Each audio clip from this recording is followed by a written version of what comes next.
Um, my girl Danny Robinson is live, so I won't stay on here too long. Maybe just do like a 30-minute.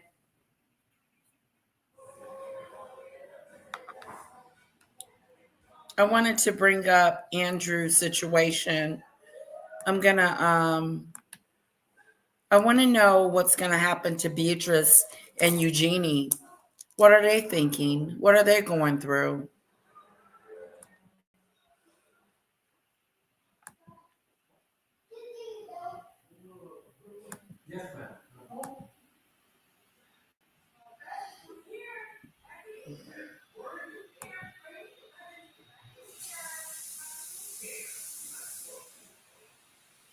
Live. Meghan was quite hot then, actually.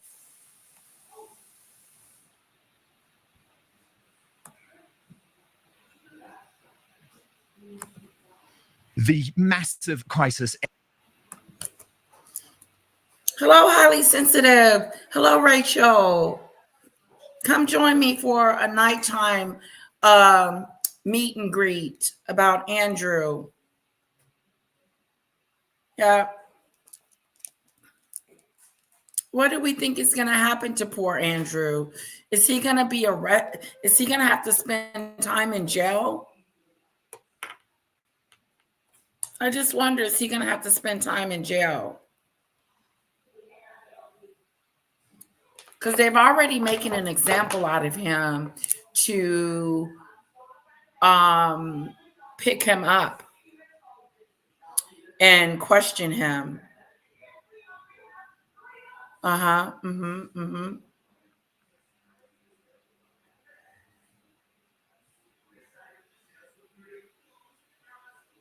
Yep. Earlier, I got to talk to my mom, and I found her takeaway of Andrew's being arrested interesting. What's going to happen to Andrew? What's going to happen to the royal family? What's going to happen to William and Catherine? What's going to happen with all this controversy around Andrew? Let's see, guys. Engulfing King Charles and the British royal family has just got worse overnight, with reports now that 7 separate police forces in the United Kingdom are now probing Andrew Mountbatten Windsor, the former royal. The pressure and piles. What's most shocking and what is worrying Prince William in particular is that some of these investigations now do relate directly to sex trafficking on Epstein's so-called Lolita Express. So this is the latest. 7 forces now assessing evidence in the Epstein files as part of a nationwide probe coordinated by a team of British police chiefs. Their checks include up to 90 flights into Stansted's private terminal by the jet owned by Mountbatten Windsor's pedo pal, Jeffrey Epstein. Essex police were the latest to weigh in, saying, "We are assessing the information that has emerged in relation to private flights into and out of Stansted Airport following the publication of the US DOJ Epstein files. At least 6 other forces have either launched criminal investigations or are assessing evidence within the files' 3 million pages. They include the Metropolitan Police, Surrey, Thames Valley, Norfolk, Bedfordshire, and Wiltshire Police." So this is now becoming so difficult to see a situation in which the king potentially becomes embroiled in a court case, something that has always been considered untenable. Of course, this comes further down the path if Andrew is charged and then is put on trial and pleads not guilty. Senior royal sources telling me it's almost impossible to see how Charles could remain on the throne. If Andrew were to give evidence... I still don't understand, Dan Whitten. What does King Charles have to do with Andrew? I think they're making a big deal out of it, and they should not a big deal out of the situation, because it is a big deal. Let's get that straight. But what I'm trying to say is that they're trying their best to connect King Charles with Andrew. And I find it unfair. Very unfair. That the king approved, or not approved of his behavior, but was aware of some of these allegations. That's what I'm saying. It's also really mucky, the stuff that's come. So let's say that King Charles found out in 2008 when Epstein had got arrested for the first time. What was he supposed to do with the information, knowing that his brother was hanging out with Epstein? What was he supposed to say? What was he supposed to do? How was he supposed to know? I don't believe that. Coming out, it's really gross. Like, what about the fact that Andrew sent Christmas cards with numerous photos of his young daughters, Beatrice and Eugenie, to Epstein, despite the fact that he had just been jailed for sex trafficking a 14-year-old? Oh, are we saying that Andrew sent cards and birthday cards after he found out that he was essaying little girls? Andrew, shame on you. He was sending birthday cards and cards of him and his family to Epstein. Epstein and Andrew were really close. Sounds like they had a really tight relationship. And you can't tell me that Andrew, when he was in the BBC interview, lying about he didn't know. I didn't know. But now you knew. You knew when he went to jail. You knew when he went to jail. And then of course, Andrew is all up in it. Trust me. Andrew is a PDFer. And of course, he knew and knows what was going on with Epstein while he's sending him cards with his daughter's face on it. Not a good look, Andrew. First card dated the 21st of December 2011 and signed by the then Duke of York, which 2011. He lied to us and told us when he met with Epstein after he got out of prison, he went to him to tell him that the relationship between him and Epstein was over. So why is he still sending cards and stuff in 2011, which tells me he never got over the relationship? You know what I'm saying, guys? How is that possible? In 2011, he sends video photos of his family after he knew why they sent him to jail. And everything else, he's still communicating with Epstein after the fact. Again, Andrew was still in contact with Epstein after he went to jail. He actually this was the time they were walking in Central Park together. This was right after he went to jail. Epstein much joy and happiness at this time and for the year ahead. Remember, he told Emily Maitlis, by the way, that he had no communication with Epstein whatsoever. There was another picture as well showing Beatrice and Eugenie alongside their father when they were aged 23 and 21. One image showed the young women posing in the snow with Princess Beatrice in a silver Christmas cracker hat and earmuffs. I mean, why would you do it? Why would you send pedophile sex trafficker pictures of your own daughter? But then we know Fergie was having discussions with Epstein about Eugenie being on a... Because I think he still wanted a relationship with Epstein. I think he couldn't let it go. I think that Andrew had a hard time with letting the relationship go with Epstein. For him to get with him after he was arrested for the sex trafficking SA situation speaks volumes and tells a story about Andrew's character, that he's oblivious, like he's above the law. Then he gets on the BBC and starts lying to us. Hello, CC. Welcome, welcome, welcome. Can you believe that? Hola. A shagging weekend. It's also really difficult for Andrew in terms of the US aspect of all of this. Why? David Boies, who was the lawyer for the late Virginia Giuffre, is now suggesting that Andrew should be given some type of clemency in order to travel to the US to provide evidence to Congress without being under criminal investigation. Watch this with Piers Morgan.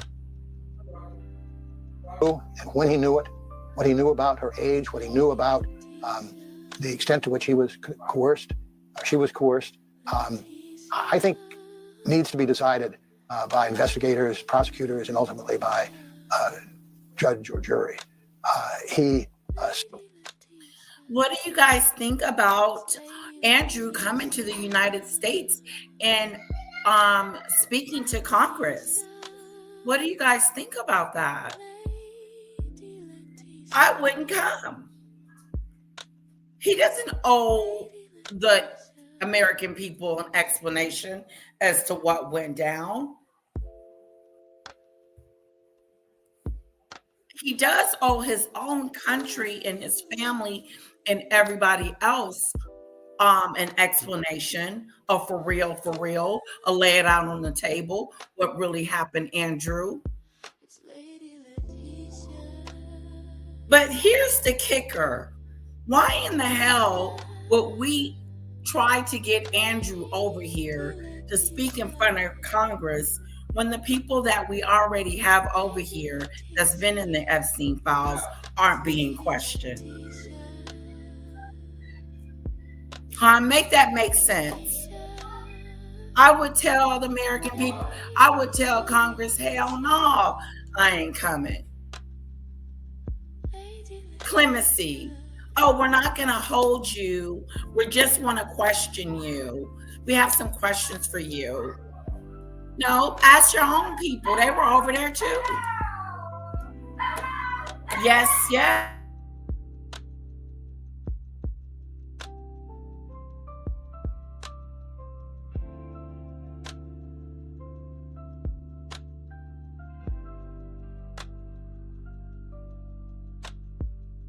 Yeah, they trying to wiggle out of their shenanigans.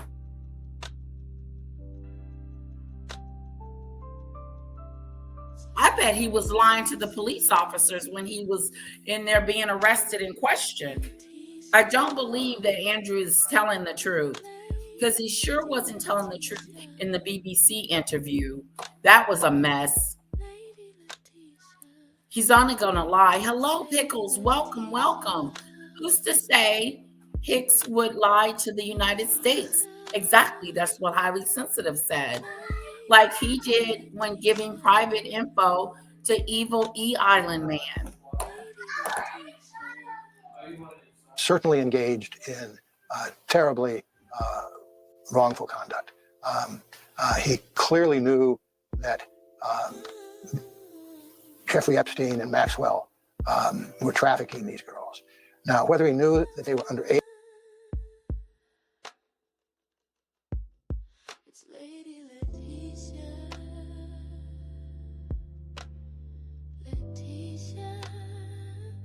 sorry, I was on mute. Andrew can lie and lie if he wants to, but he needs to come clean. We already know that you've done this, and it's really sickening to know the prince did these things to these young ladies, and he kept being friends with Epstein after the fact. He opened his mouth to the During man and left a paper trail, dumb criminal.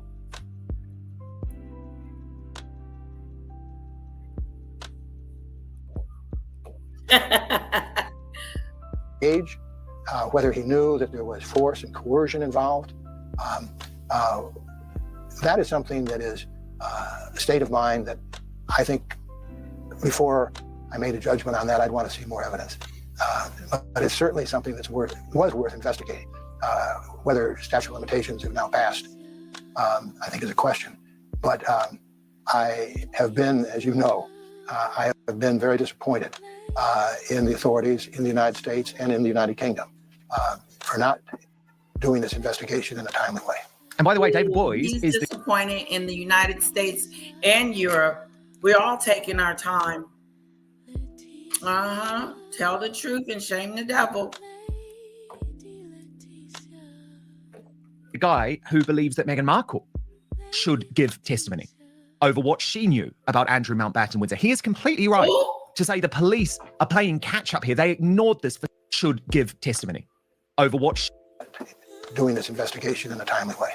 And by the way, David Boies is the guy who believes that Meghan Markle should give testimony over what she knew about Andrew Mountbatten Windsor. He is completely right. What? See how Dan goes off into la la land. Dan Wooden just said that we need to question Meghan to know what she knows about Andrew. Now, I know she was on a yacht. I know that word on the curb is that she met Andrew before she met Harry. But for Dan Wooden to bring it up out of the blue, it's odd. It's odd that Meghan would be anywhere near this. It's just odd. Why would they question her? Dan Wooden should give testimony. Meghan should give testimony. Is he off or what?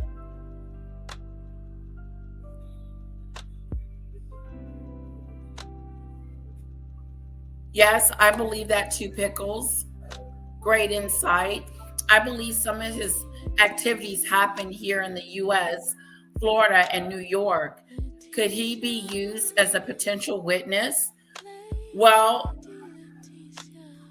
they definitely want to question him, I know. LL, the second video I sent you mentioned the Marcos too. See, that's interesting to me. That Meghan is even in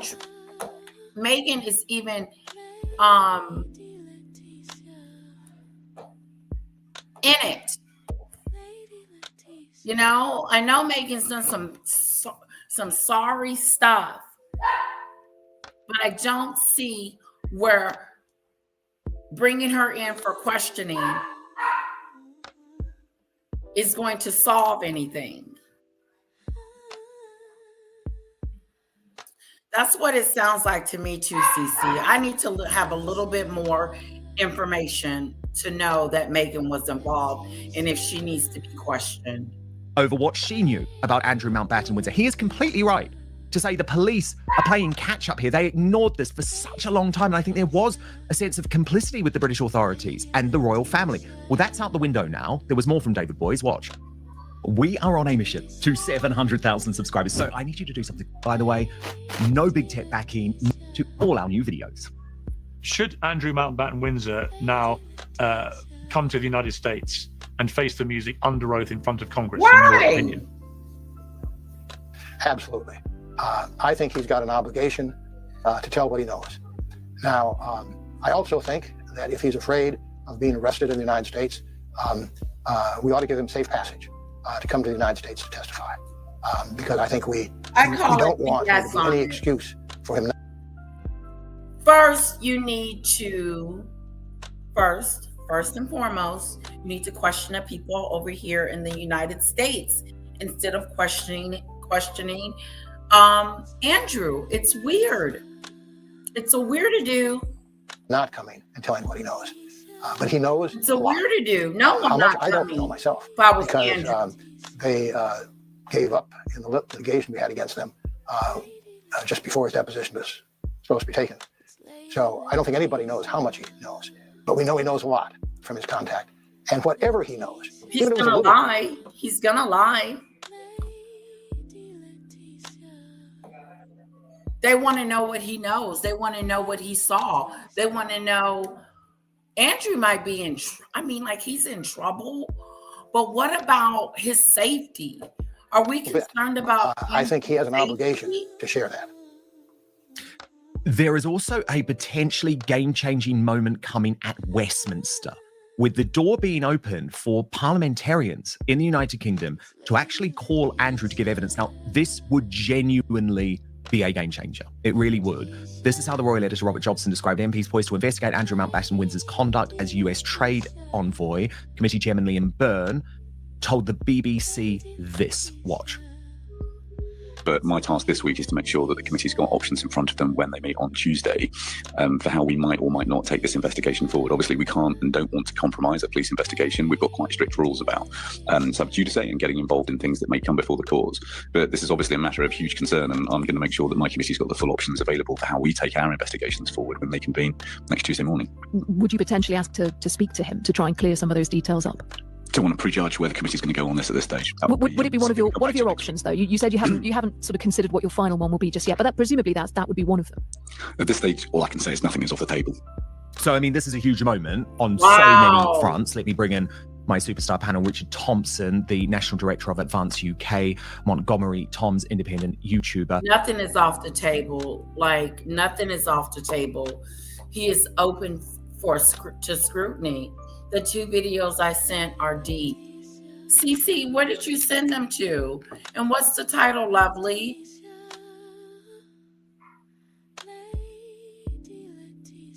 Is it Jay-Z and Beyonce, Poison Me?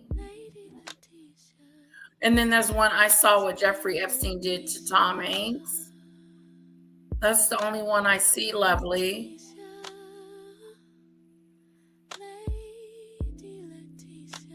Let me know which one it is.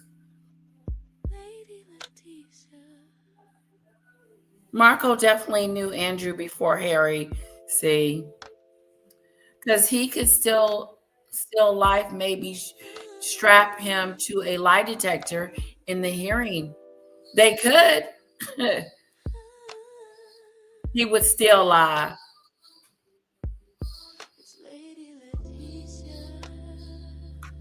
They mentioned marbles in it too. Okay.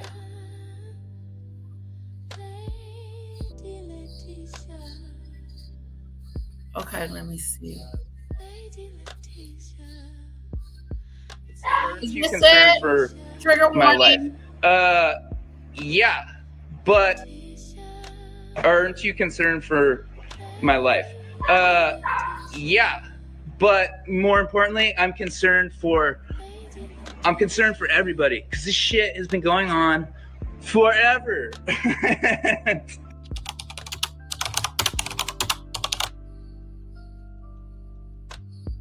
What? Trigger warning. I just said it. But what I want to get into is like the bigger picture of how this stuff is all connected. Is that it, CC? Who is this gentleman?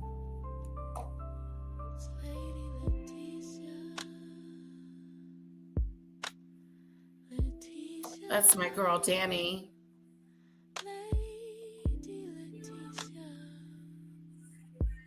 Oh, where is it? Where is it? Okay, that's Danny. Rights activists. So, Kelly, I mean, I totally agree with David Boyes that the British police are playing catch up. I mean, they've done nothing for years and years and years. All of a sudden, 7 police forces investigating. But I also think we would be naive to say that we are not in totally uncharted territory here. Because, of course, if Andrew does end up on the stand, he could in some way implicate his brother. Now, remember, the king, it's his court. So I do now see a situation. I'm a royalist and monarchist, so I'm really not being hysterical about this, but I do now see a situation where this could lead to the abdication of King Charles if the royal family. It will not. You keep saying that, and it's disgusting. Dan. Isn't careful. How do you see all of this playing out as a women's rights campaigner? Personally, I'm preparing a party early. I absolutely loathe the man. Both of them, both Andrew and Charles.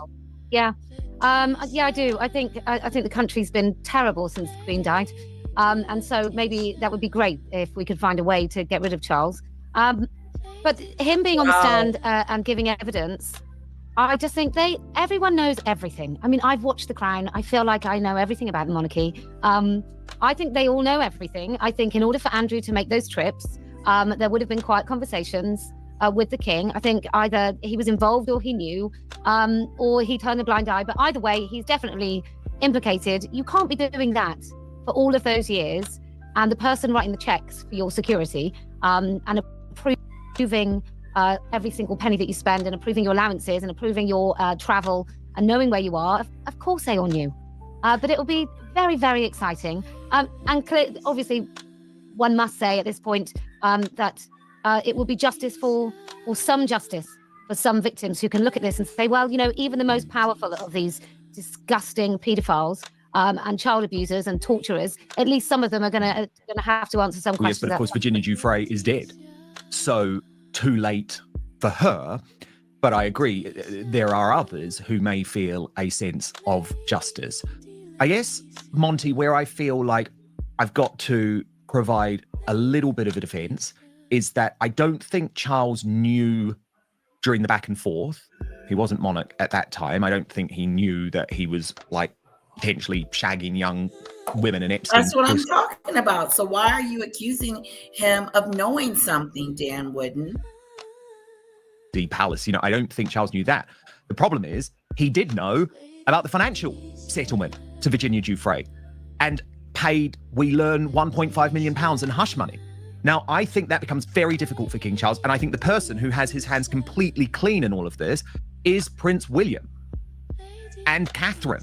They didn't know. They didn't pay any of the money. And actually, it probably would be, a simpler thing, even though I'm not advocating for abdication at this stage, it would be a simpler thing to have them on the throne.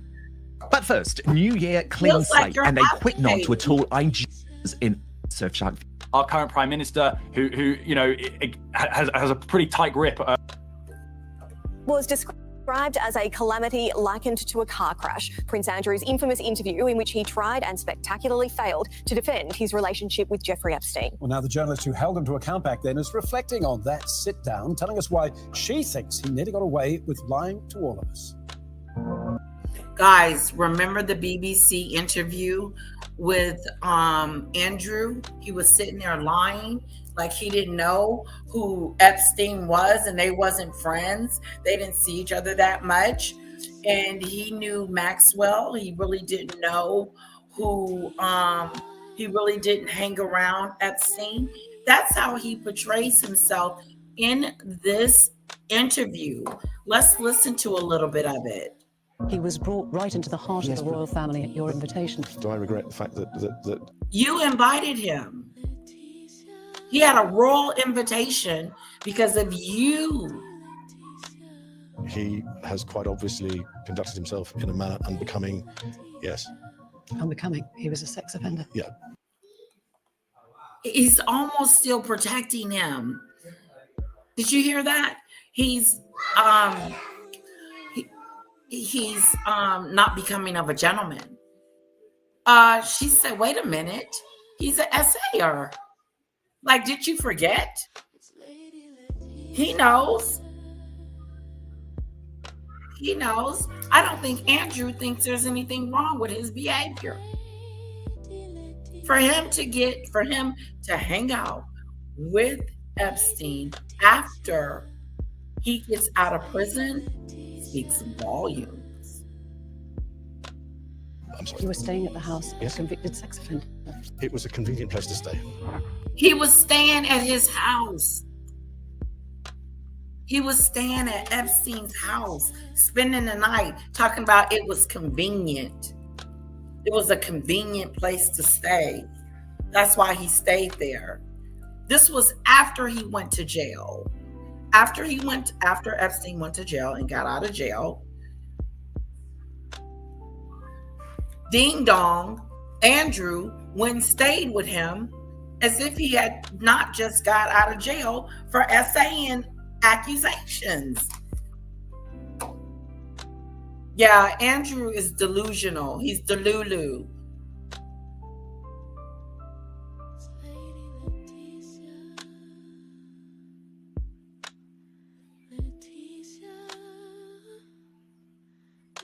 Okay, thank you, Cece.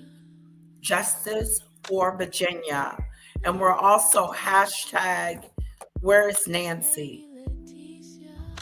there is no good time to talk about Mr. Epstein. Yet in November 2019, the then Prince Andrew did, sitting down with the BBC's Emily Maitlis for an interview that would ultimately ruin the royal. It's one of the most significant moments in television history. Did you realise that at the time? I realised it could be. I didn't go in thinking it would be, but I knew a lot hinged on how he responded to our questions. He did not respond well. Some answers were bizarre. He didn't do well in this interview. He just looked like a liar. He looked like a PDF file. He wasn't genuine at all. He was disattached. You could feel the lies. You could hear the lies coming out of his mouth. Talking about how he did trying to downplay his relationship with Epstein. And she asked him, so why did you contact him when he got out of prison? Oh, I contacted him to tell him that our relationship was over. She said, you needed to meet with him to do that? He said he wanted to do it like he wanted to be a gentleman about it. You wanted to be a gentleman towards a PDF file? I mean, the interview was off the chain. We should definitely do the video again. It was really, really good. But yeah, she questions him. She says, why did you spend the night at his house? You know, when you guys got back together, he said, because it's convenient. That was his excuse, because it was convenient. You're going to spend the night with a PDF file, but it's because it's convenient. No, you went over there because you was going to do some nefarious stuff, Andrew. Now, Andrew done got himself into some serious trouble. Andrew is just a perv that needs to pay like everyone else that is involved in this sticky, sickening acts. That's right, Rochelle. I agree with you 100%. Have a peculiar medical condition, which is that I don't sweat, or I didn't sweat at the time. He doesn't sweat. Remember when he said he doesn't sweat? I forgot why sweating came up. Why was that even brought up? Others, blatant lies. To this day, I never had any contact with him. That whole idea that he'd gone to New York to break off the friendship. He said, till this day, I have not had any contact with him. But you did in 2011 when you sent him a card of your kids, your girls. Stop lying to us, Andrew. The cat's out the bag. He'd gone for the walk in Central Park. I mean, I now think, oh my God, you literally just sort of must have made all that up on the spot. Do you think he thought it was going to play out differently? Because it was a train wreck from his perspective. I remember him being pretty pleased with it afterwards. And I think the funny part about the interview is when he finished the interview, he told the people, he told his family that he did a good job. He said, I did really good. And then they watched it and they realized it was a debacle. No, you did not do a good job. it was only when the papers came out. His daughters encouraged him that to weekend, do this. on the sort of Sunday and Monday, that he realised how differently it had sort of come across. It made global headlines. Maitlis believes the damning interview cost the then Duke of York the respect of the nation. Days after it, he announced he was stepping back from royal duties. Wow. Andrew is now disgraced, but when you did the interview, his standing in society was very different. How daunting was it to challenge him in the way that you did? I think that was part of the thing. It was meant to be quite intimidating. You know, it was meant to remind me who I was talking to. The prince has since turned pariah. Late last year, he was stripped of his titles, honours, style, even his home. Your interview was more than 6 years ago and it was huge, but it's really only in the last year that there has been any really firm action taken against Andrew. Did you think it might have happened faster than that? And in hindsight, do you think it should have? Yes, and yes. We're still hearing that Congress might call him. Do you guys think that they took too long to take his titles, to, you know, to exile him? I do. That's the only thing that I agree with. I agree that they took too long in reprimanding him. If they knew in 2008, this is the tricky part with the royals, is that they knew in 2008 what was going on. And now we're in 2025 and they are just taking his titles from him. The shocking part about this whole ordeal is the fact that he was arrested and questioned. He was scared. Did you see the look on his face? The Met Police might investigate, but I think it would be crazy for me to say this will happen now because, yeah, things don't happen very quickly. In fact, Emily believes nothing would have happened and that the former prince may not have faced further consequences if it wasn't for Australian Epstein victim and Andrew accuser Virginia Giuffre. So if it hadn't been for her memoir and her death and for what we can now see in front of us, the files, yeah, we wouldn't be at this place. In your interview, but also beyond that, there was a clear effort to discredit Virginia Giuffre, saying that he'd never met her, that the photo was doctored. He said the photo was doctored. He had never met her before. He doesn't have any recollection of Virginia. But he stood next to her and took a picture with her. He has a whole picture with her, a whole to-do-y picture. And he's in denial about knowing her or ever seeing her before, or any girl of that manner. He's never seen anyone, but he spent the night with him. You've never seen any of these women that were surrounding Epstein. He didn't keep it a secret.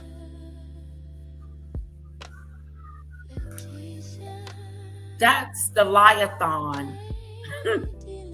The liathon. She eventually took her own life. Were you shocked that it came to that?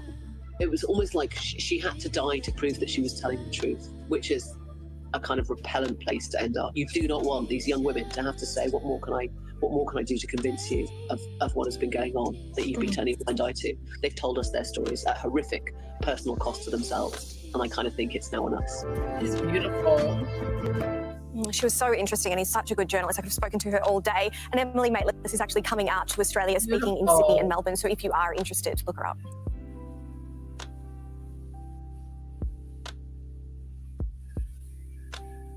Okay.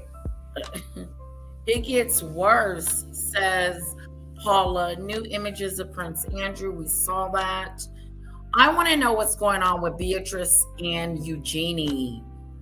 Don't you guys want to know what the daughters are thinking? Princesses Beatrice and Eugenie reported to be in a state after the arrest of their father yesterday. There have also been friends of Fergie talking to the press, suggesting that there are concerns over her mental health, that she is under extraordinary strain. And there's no doubt. Okay, so Fergie looks like she's under some mental stress.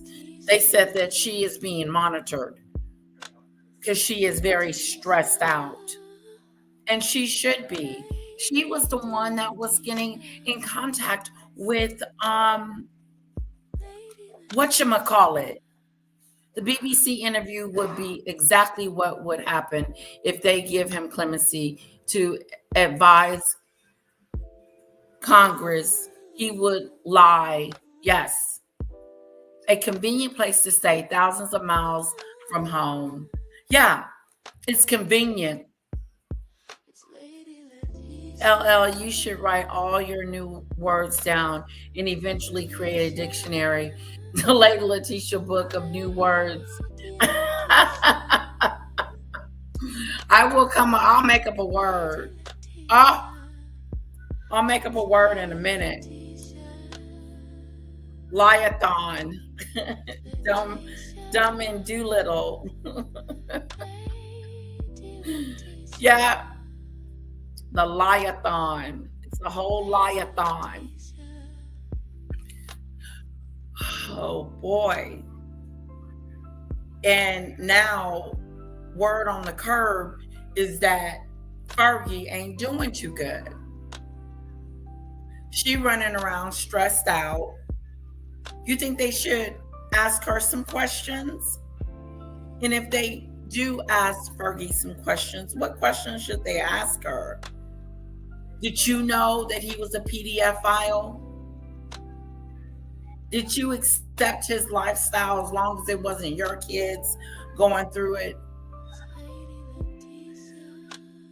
Disgust-a-do. That's another word.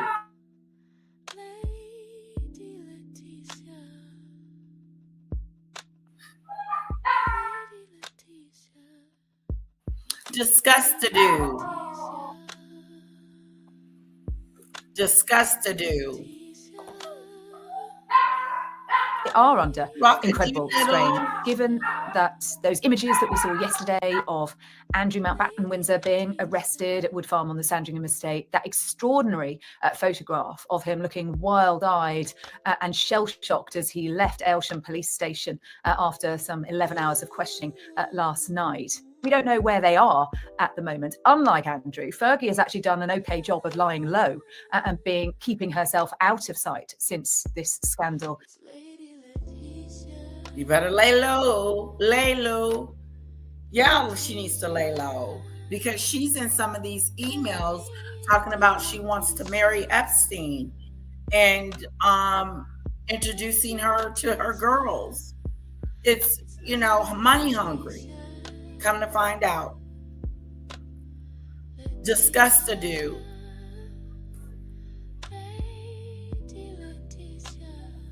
Yeah, don't forget to add the Jew. You gotta add, we're the Jews over here. Come and join us. Hit the subscribe button, hit the like button, and become a member. You would love it over here. It's so much. It's so much to discuss over here. There's so much fun in the chat. It's so much fun. You can't miss it. And I help you pass the time during the day.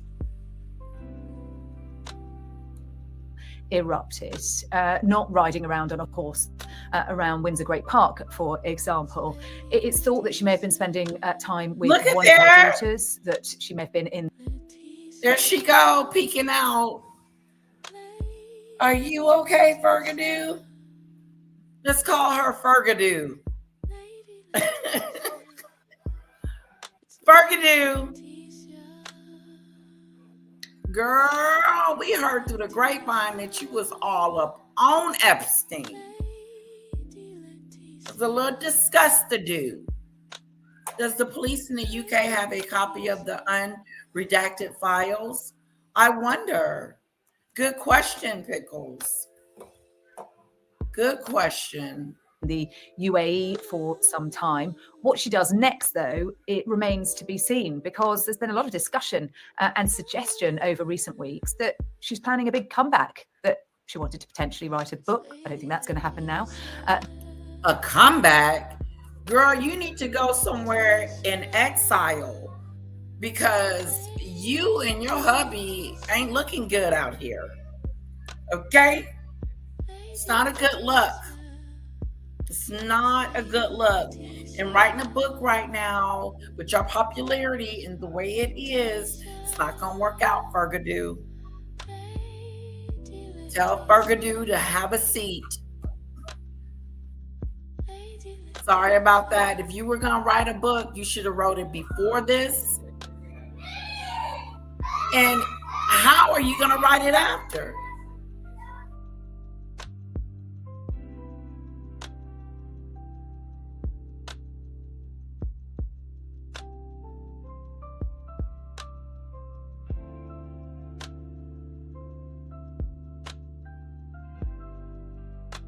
That she wants to carve out a new career for herself. She needs to make money. She needs to make money. I would move in with my girls. I'd be like, move over. Mama need a place to stay. Daddy didn't the Royals didn't kick me smooth out on my face.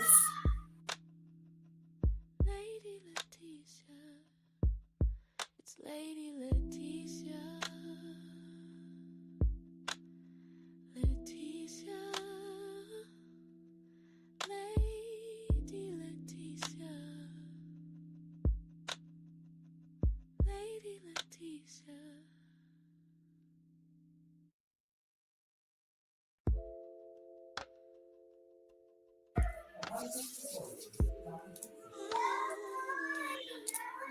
Yeah. Does the police in the UK have a copy of the redacted files? Good question. Good question. But if I was Fergie, I would go stay with Beatrice or Eugenie. And then maybe in about 10 years or 5, when this crap of Doolittle has settled and calmed down, which it's not planning on calming down no time soon. None of this is calming down no time soon. So, but she needs to go do a hide-a-do. Go somewhere and do a hide-a-do. But this is what this all comes back to. It's about money and greed. And that is why Money the and Yorks greed. are where they are today. It is impossible to imagine the humiliation that has been wrought on the entire York family by Andrew and Fergie's associations with Jeffrey Epstein. The emails that have come out where Fergie talks in the most personal and cringe-inducing terms about her daughters to a convicted paedophile is just beyond excruciating. And then to see their father arrested yesterday, I mean, it's hard to imagine what he's going through. What do you think Beatrice and Eugenie is thinking about their father had got arrested? Like, do you think they're embarrassed, worried, or both, all the above? How would you feel? I would be mad at my dad, first of all, for being caught up into something like this. I would question him. And what were you doing over there? I don't know. I wouldn't be happy. I'm sure they've had that conversation of shame. They are embarrassed. Fergadoo. Yep, that's her new name. Fergadoo. Yeah, Fergadoo needs to go hide under a rock, girlfriend. Unfortunately, you're gonna have to hide out for a fewy dooey because your reputation is in the toilet, just like Meghan's. But you knew Fergadoo, and look at Andrew looking like he just saw a ghost. He looked like he just saw a ghost. He was in there for 11 hours. 11 hours. Imagine being in there that long, exhausted, tired, and hungry. I do too, CC. I do too.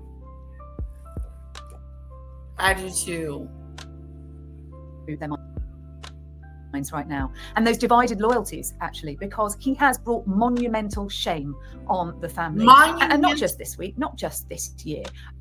Monumental shame. Wow, they came up with a big one when they said that one. A monumental shame upon the family. This is the biggest scandal that has hit this royal family since. You can't compare this scandal to any other scandal that they've ever had. This is in a class all by itself. You know why?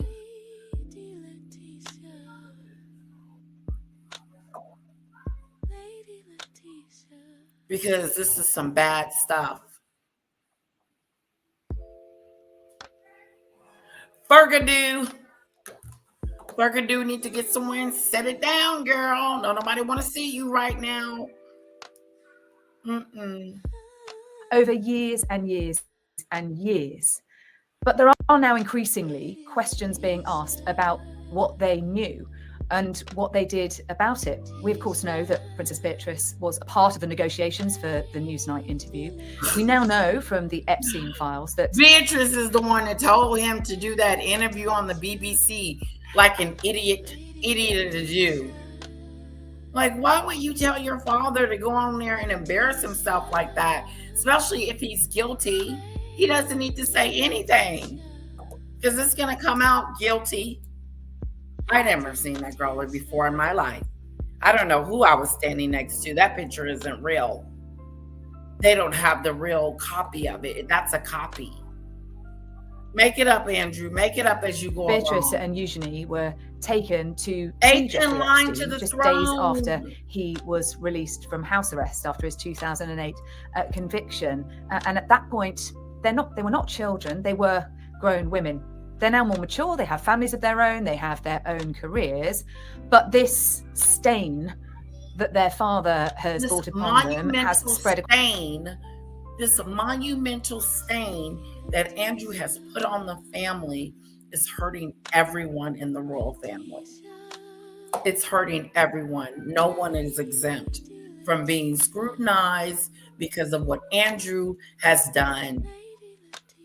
I just wonder what the Queen would be doing right now. She would probably be disgusted. She probably would have came out with a beautiful statement like I thought the King did, and talk about we're cooperating with law enforcement. What if they convict him and he has to do time? Across the whole family, the Yorks, but the rest of the royal family as well. So I'm in two minds about how we judge Beatrice and Eugenie, because they grew up in this world. They grew up with parents who had cultivated these relationships with some pretty unsavory characters, it now emerges. Jeffrey Epstein being the most infamous of them, but highly wealthy individuals with some pretty dubious morals. Wow. They were children throughout this. They grew up in it. But as adults, they have continued to carve out careers and relationships in the Middle East, for example. The royal family have been quite careful up until now to keep them within the fold, to very much protect them as young women, as innocent parties in this. But there are increasingly been questions being asked, including by Andrew Loney, who has spent 5 years researching this for his book about the former Duke and Duchess of York, that actually there is a degree of knowledge and potentially that there is more responsibility that should be placed on their shoulders. I don't know. I feel very torn on this, that, you know, if this is your family, these are your parents. You have always been loyal to your parents in a very close family. That is all blown up now. What do you do? And what do you do when you have concerns potentially about mental health issues as well? Can you turn your back? Do you walk out on your father? Do you turn your back on your father? In this situation, guys, in this situation with Beatrice and Eugenie going through what they're going through with their dad and what he's being accused of, how do you turn your back on your father, even though he's a PDF? How do you love through that? I would love to get you guys' opinion on that. Really and truly. What are these girls supposed to do about their father? Because it's just going to get worse. Unless they go along and say that, just like King Charles, we're down with the investigation. Whatever they come up with is what they come up with, if he's actually done that. Hello, Diane. I heard she left the country. Who, Fergie?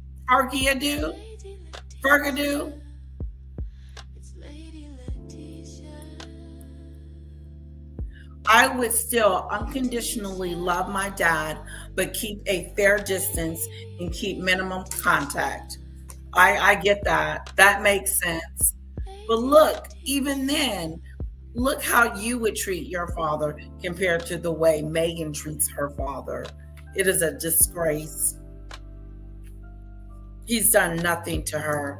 And in this case, Andrew did something really bad. And like if your father's done something really bad, you would keep that communication at a minimum and you would still love him, but you don't want, if the relationship has changed. I totally understand that. I'm with you. I go with your answer, CC. His children are in between a rock and a hard space. These girls have a very hard pill to swallow. They do, and they're not babies. They're not babies anymore. It's easy if they were just kids, but they're adults, and they have to deal with the fallout. They have to deal with the fallout of their father's sins. Yeah, Meghan is all wrong on how she treats her dad based off of what we do know. Let me tell you something. Meghan is pissed off because Andrew's getting all the attention. Meghan is pissed off because Andrew is getting all the attention. Normally we're talking about Megadoo, but we are not talking about her right now. No. Because the shame is just so great. It's a very, very difficult question right now. I don't think there's very much sympathy right now for Andrew and Fergie. I think all of our sympathies really should be lying with the survivors of Jeffrey Epstein, who have largely been forgotten in all of this. And even where we are today, we are talking about the arrest of a man on suspicion of misconduct in public office. This is about two powerful men allegedly trading information for their own gain. This isn't actually anything to do with Virginia Giuffre's claims and those that have been made and largely ignored for more than a decade now by Jeffrey Epstein's victims. And I think there's a lot of anger about that. But potentially what we can see here now is that this may be the sort of legal entry route that police, having arrested Andrew yesterday, that he is now under investigation, that searches have been carried out at Norfolk and also at twice. It was investigated twice, yesterday and again today. He is under investigation. He could go to jail. We could see him be convicted for the first time in our history. We could see a prince actually go to jail. Someone even said, word on the curb, life. But I heard that these crimes are hard to prove. I feel they saw things or may have been abused by him and told him to do the interview out of vengeance, knowing he would mess up. Interesting. Diane says, I'd be ashamed of my father's behavior and distance myself from him. For now, it would be my mom for sharing personal information, my information, and putting me and my sisters out there to entertain. Gross. Good thought, Diane. Thank you for sharing. Like she can write and sell her story. She is going to do that. Gross men, life in prison. I pray those other girls that were there testify against him. Tell us. Yep, they have yep. So they're being humiliated. What about a ticking time What is arguably bomb? the biggest crisis for the moment. What about a ticking time bomb? You know, they're trying to see if Charles needs to step down. They're really discussing this. And the only one that could do that is Parliament, right? Like who has the authority to take the throne from King Charles? There's a lot of whisper, like Dan Wooden and these gentlemen, like here, how much did King Charles know? Or he needs to say more, you know, stupid stuff. But for the most part is why would he need to abdicate and give up the throne for something he didn't do? He wasn't trading secrets with Epstein. Monarchy since the abdication. Let's firstly get a word from Dickie Arbiter, former press secretary to the Queen and former royal journalist too. Dickie, good afternoon to you, sir.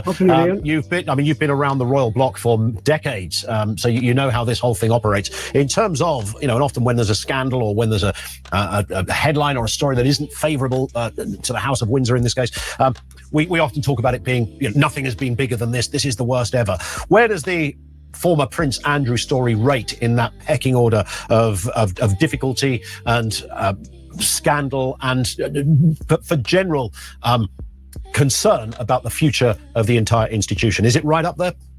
Well, it's interesting because before the break, you mentioned the abdication. Now, the whole Andrew scandal is probably on a plane with that, and that was over 80 years ago. So, it is high up.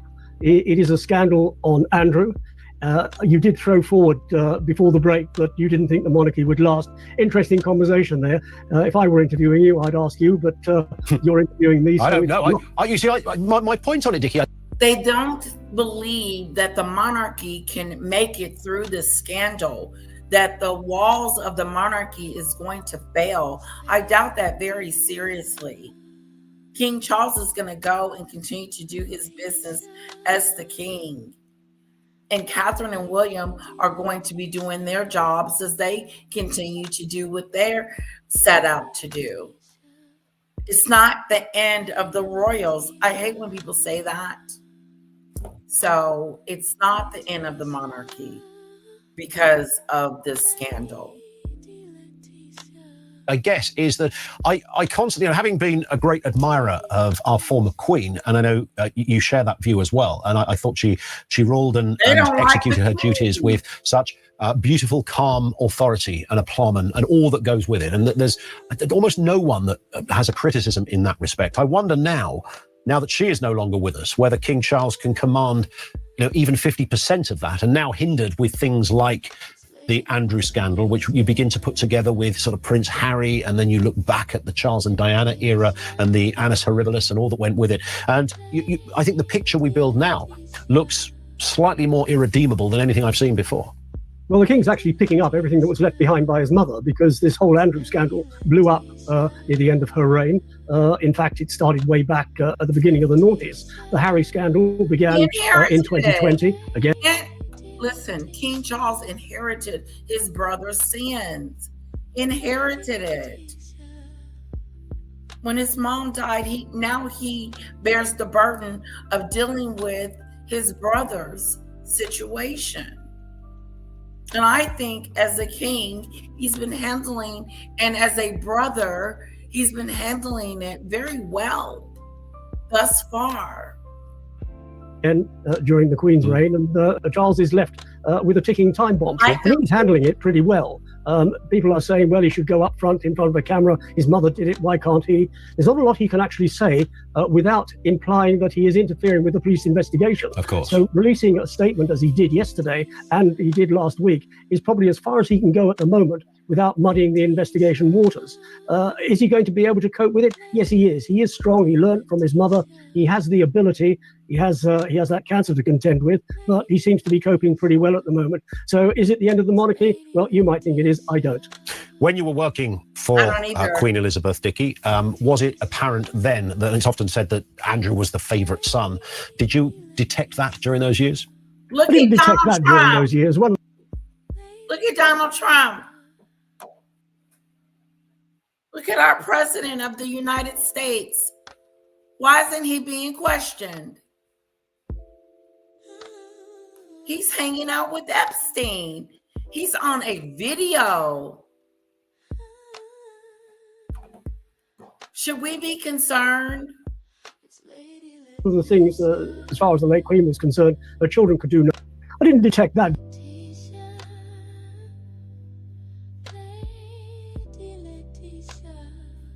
During those years, one of the things, as far as the late Queen was concerned, her children could do no wrong, and if they did do wrong, she'd bury her head in the sand and wouldn't tackle it head on. That was usually left to late Prince Philip, because he was considered, while she was head of state, he was head of the family. An idiot. But, you know, Andrew never let on what he was doing. Yes, he was photographed with dodgy people. He was photographed going onto Epstein's plane.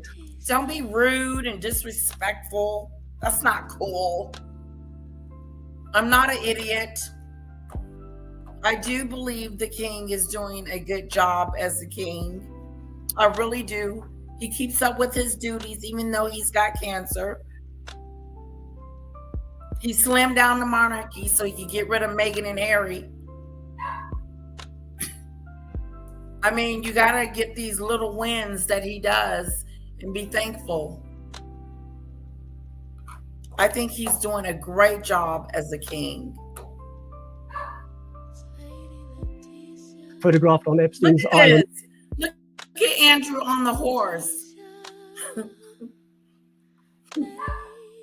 Tone deaf. Okay? Just oblivious. No way, Jose. Get off that horse and get in that house and get somewhere and sit down. Because they're coming for you. Sit down, Andrew.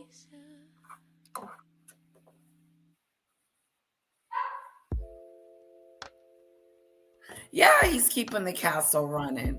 He's doing it. He's doing it with cancer and all. Photographed on Epstein's yacht, and people say, you know, how can a member of the royal family do that?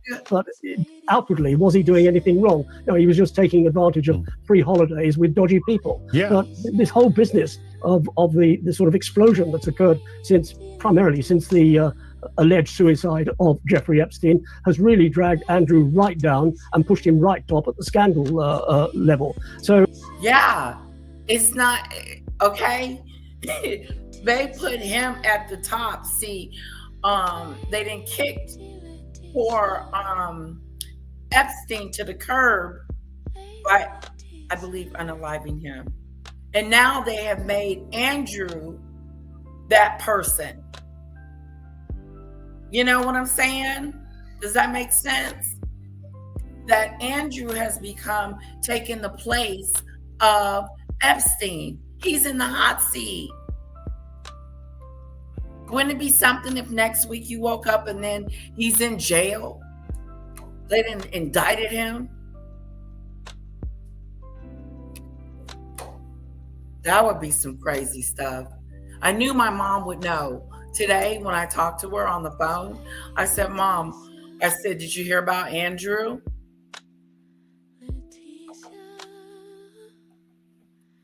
So going back to your original question, can the king cope with it? Yes, he can cope with it. And in due course, I think he probably will at some stage come out and say something. But at the moment he can't, because what is there to say other than what he has already said? Yes, why do everybody want him to come out and say something?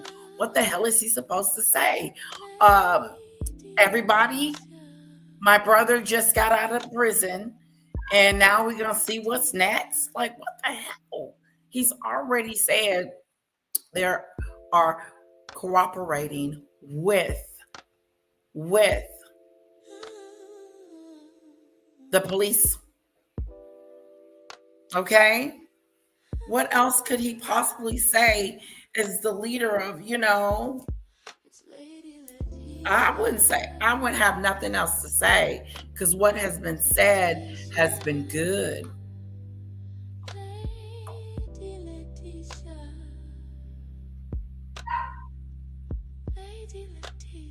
Look at the horse. Look at the horse. Yeah. I thought Fergie left the country. Britain. Is she with her kids? Because I heard they were all out of the country. That's what word on the curb. You said, Dickie, that you think it isn't the end of the monarchy. I corrected myself slightly by suggesting it was maybe the beginning of the end, and that could be a decades-long journey. What are your main reasons for? No, it ain't the beginning of the end. The monarch is going to be here thousands and thousands of years in the future. It's never going to be abolished. Why are they trying to kind of hint around to it? I don't like it. Believing that it will continue, and given everything we've just discussed, I mean, the smart money would suggest it's at least got to change. What are your thoughts on that? Why would you still defend the notion that it will be there? Well, firstly, you say it's got to change. Yes, it has got to change. But then the monarchy has been evolving for 1,000 years, and it has changed. And you sort of look at what the monarchy does today, and compared to what it did 50 years ago, there's a vast difference. Yes, it has to change even more. There are a few people on the monarchy payroll. So from that perspective, I think it will last. What people want in changes, well, probably they want more transparency. There's a lot of transparency now. They talk about royal finance. We don't know enough about it. Well, go online. You can find out about it. You can look at the annual reports of the Duchies of Lancaster, of Cornwall, and of the royal household. So, it's all there for people to see if they want to be bothered looking for it. And just a final point, again, when you were working within the royal household, Dickie, and you would have been privy to all sorts of things. I wouldn't dare to ask you anything about that, and nobody should. But was there I hope reasonable to ask at least, was there a point that you ever looked at the kids, the prince and the princes and the princess, and thought, that Andrew, he's going to be trouble? Oh, he was always going to be trouble. I mean, look at him getting off Illustrious when he'd arrived back from the Falklands. There he is, sort of jumping off with a rose between his teeth. Yeah, he did a good job down there, but quite a few hundred others also did a very good job. Said, Diane. He was a good helicopter pilot. Give him that. He was a rotten trade ambassador, but then he was employed by Tony Blair and subsequently by Gordon Brown, who's huffing and puffing, saying he's got to be investigated. We'll look into your own backyard, investigate yourself. Why did you keep the guy on if he was dodgy? So, things will come out. Things are trickling out. There are another 2.5 million documents still to be released. Will we see those at the light of day? And they're probably hiding American perpetrators rather than the British ones. And all we've seen so far is Andrew and Mandelson. There must be others. We've got the Clintons going before Congress. What I find interesting is that Congress, every time they release them, they release Andrew with more pictures, but they're not releasing anyone else. That is just, that's that BS. Release it all. Release it all. To testify, they probably cut themselves a deal. What about the hundreds of others? The focus of attention is unfortunately on Andrew. He has done wrong, and he's going to pay the price for it. Dickie, it's lovely to have you on, sir. We will speak again soon, I hope. Still looking great, by the way. Nice to see you, Dickie Arbiter. Yeah, he does look good.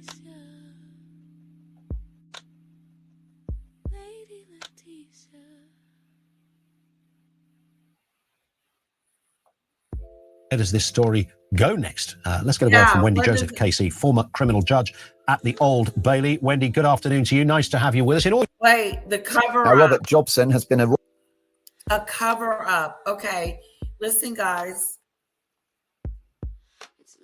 I got a whole bunch of stuff in my repertoire. We have a cover up will cost King Charles's job. Monarchy will be held accountable. See, we just kind of went over that. Lives shock new pictures of ex-Prince Andrew with toddler. We saw that earlier. And Paula M has a video too. So which one of these do you guys want to watch?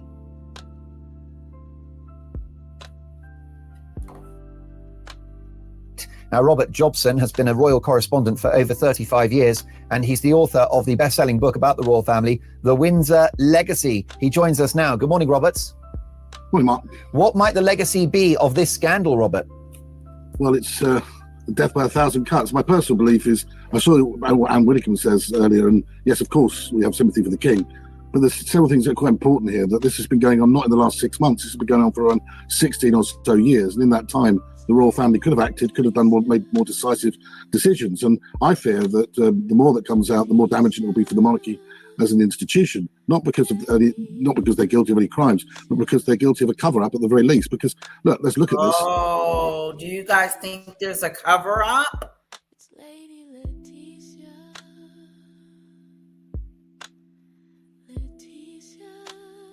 I know, Cece. Good question.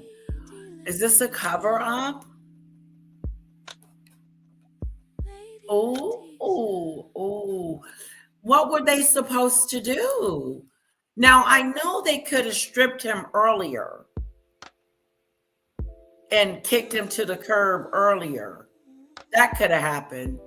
But as far as the crime, they wouldn't have known. They didn't even know he was being picked up. How would King Charles them know that Andrew has done something illegal unless he's been investigated? So to say that the monarchy was supposed to know, what was they supposed to know? What cover up? Now, I know that they gave the $20 million. I remember that, the 20 million, 12 million.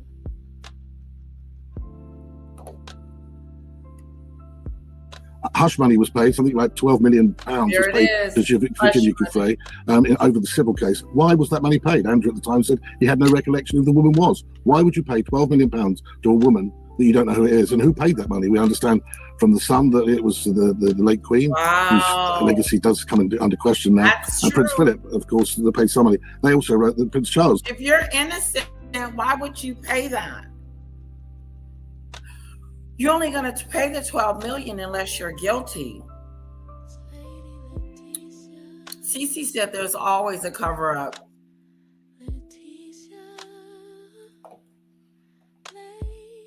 Now King paid some money. There he is. Taking a picture. Look how young she is.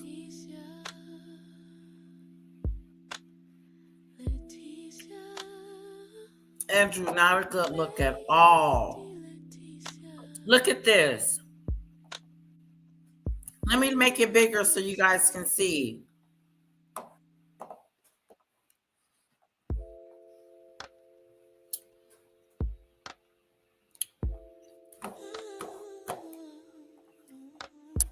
Not a statement was an issue, but that was said that it didn't happen. But there's a lot to answer for the monarchy here, and of course, as for Andrew being he's not, obviously he's an innocent man until court. But we know he's a proven liar because he said he never can. During the Newsnight interview, he said he cut all ties with Epstein in 2010, which clearly is not true. Well, I think it's right that you're examining the actions of Queen Elizabeth II at the time, because yes, we must be sympathetic and. Yeah, Hudson. Me and you disagree on this one. You believe they knew. Yeah. I'm trying to give them the benefit of the doubt until I find out for sure. Because there's no proof at this moment that lets me know, sweetheart, that Charles knew. Understanding. Look at his face now. He ain't looking like that. Look how he looking. Like he saw a ghost.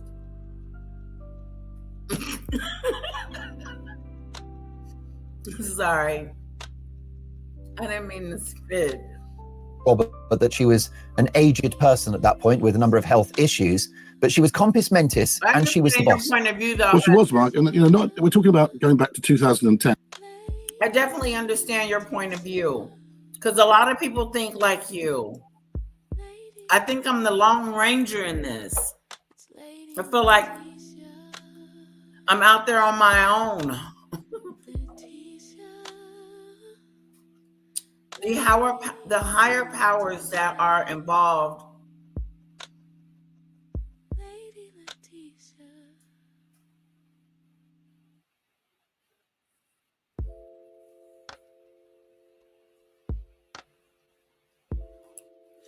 Great comment, CC.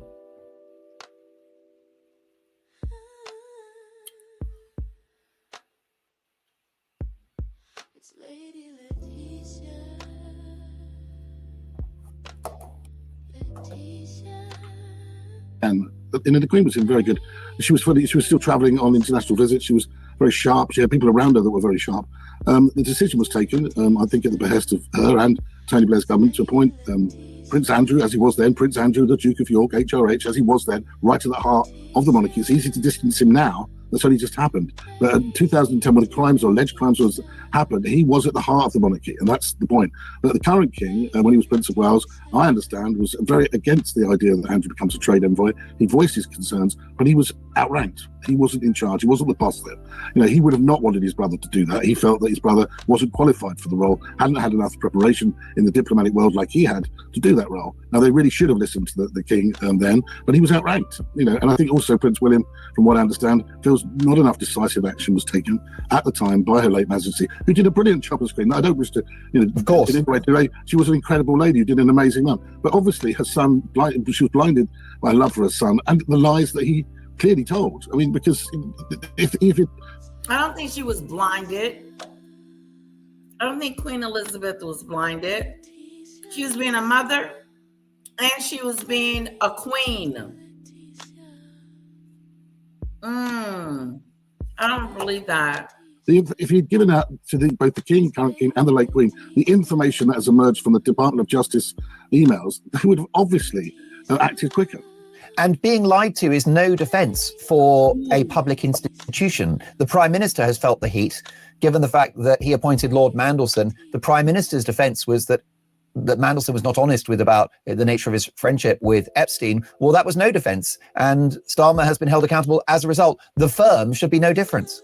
Well, I think this is the big problem, and if you've hit the nail on the head there, Mark, is that, you know, the royal family, there's a lot of deference has been involved with the royal family. I've covered the story for 35 years. You know, they're protected by the Freedom of Information Act, which they don't have to answer to. There's the official secrets, all the deference and that goes on, and that, you know, proper questions are not answered. But I feel that what that actually has been to the detriment of the monarchy. I think it should actually be more. I think this moment in time, the king should have gone on television while he had a chance. I think he issued a very, very good statement, actually, but I think it should have been read out. And I think so people could see the pain and see the honesty in his eyes and say, we're going to go forward. I will lead this institution with Prince William to another level of transparency and accountability. And whatever happens with this case, I assure you that on my watch, we will be open and honest, and there'll be more access to information. Because in all honesty, where does this story go next? Let's get a word from Wendy Joseph Casey. Look, check this out.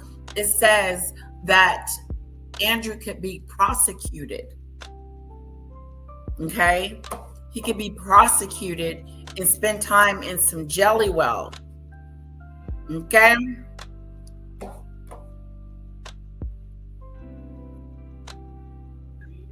Hi. Hello. Hi. I can't stay long. Hold on, let me dial my remote. Can you hear me? As long as you can. It's good to see you. What would you like to say? Good to see you too. As I was getting on, that gentleman just made a great point. Just because you didn't know is not an excuse. Oh. It's not. You're supposed to be the queen of that nation and multiple nations and all around the world. You say, oh, well, I didn't know. Excuse me? Yeah, you're right. You're right. I can't argue that one either. What you're law that you know you're of? the leader. You Exactly. are in charge. And like I wrote in the comments, I don't think she necessarily knew. She didn't have like a transcript of everything he did day to day, but she knew definitely that he was messing around with Epstein and them girls. She might have told him to stop, but of course she's not going to let it get too public because she doesn't only have to think about him. She has to, and she's used to too. Like since she became queen, she was used to putting the needs of the monarchy above her own, and that's the family. So she's thinking of not only protecting him, but protecting everything in between. Because imagine what would happen. Imagine what would happen if that would have got out when it would start, like in the 90s, let's say. They would burn Buckingham Palace down. Yeah, but to cover that up, that's not good. I'm having a hard time with that. Yeah. But it's not unheard of. It's a very, very common thing for parents to cover up for their kids. Yeah. Yeah, that's true. That's true. And he was second in line. He was second in line, and he was third in line. That got to be like a really tough cross to bear. Oh, well. But you know, like I said, a lot of parents cover up for their kids, and she had a lot of, you know, things to think about. She had a lot of issues to weigh in between. So if I turn him in, all of this is gonna happen. I need to just turn him in because he was over there with Epstein, correct? Yes. And any other little philandering that he did and taxes that he avoided and everything, just his shenanigans.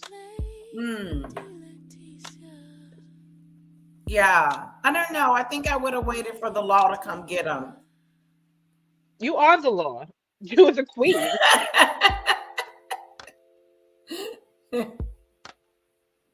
Yeah. But look, you know what's sad about the situation is that maybe some of those victims could have been saved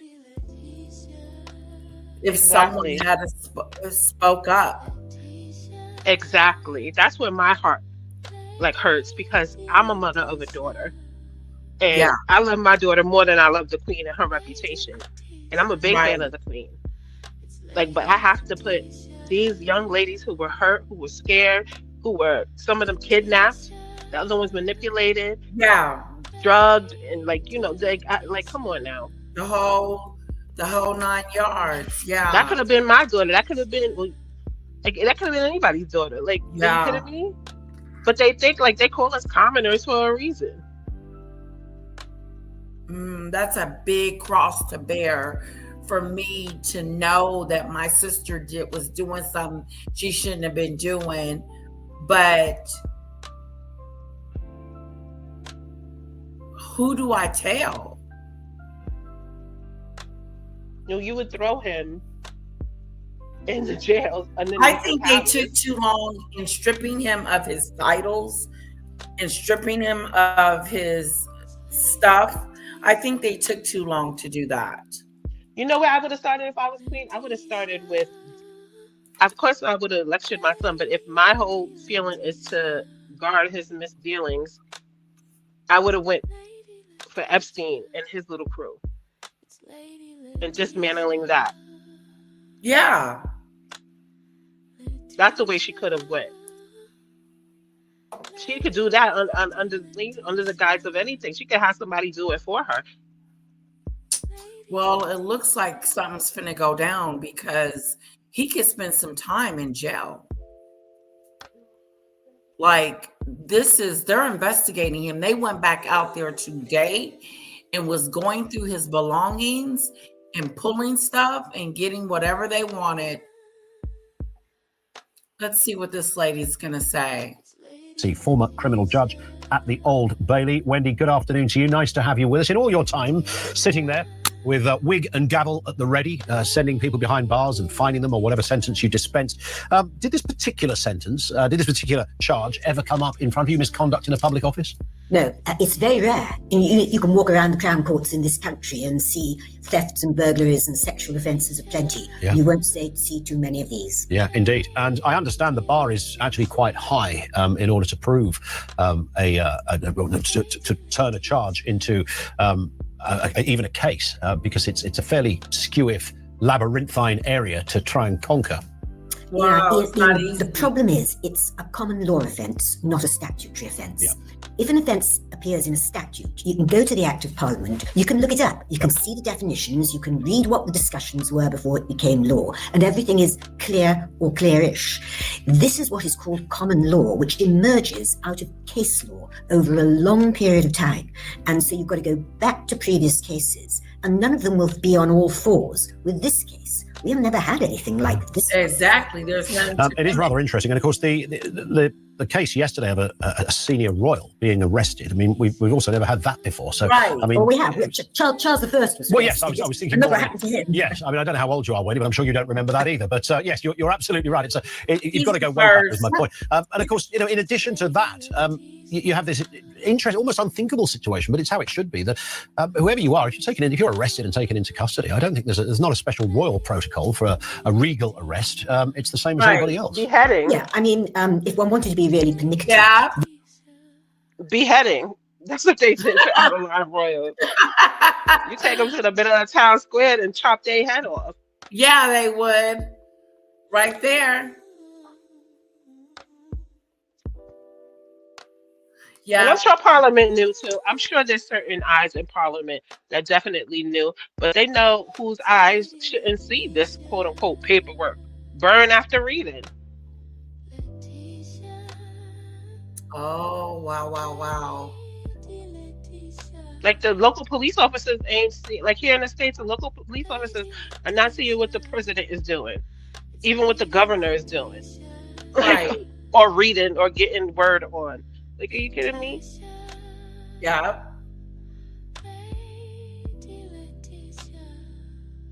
The ruling monarch, so Charles III, is immune from prosecution, and I think also from... He's immune. The king is immune. He cannot be prosecuted. He's above the law. Interesting. As a young man, and think of like a man college age, knowing that he's the next in line and he's above the law, you think you're gonna walk? Like, are you kidding? Huh? I said, you think he's gonna keep his P's and Q's? You know you're above the law, right? Yeah. Shoot. I can do anything without anyone coming and messing with me. Wow, King Charles. Civil suits, but everybody else goes through exactly the same procedure. There isn't a cell with a gold-plated loop. Did you hear? Ain't no gold cell with gold chains where Andrew gonna walk up into and get tea time for him. No. He went through the whole to-do like a regular criminal. Or a regular technically, he doesn't have. He's not a prince anymore. Only by blood, technically. That's true. That is true.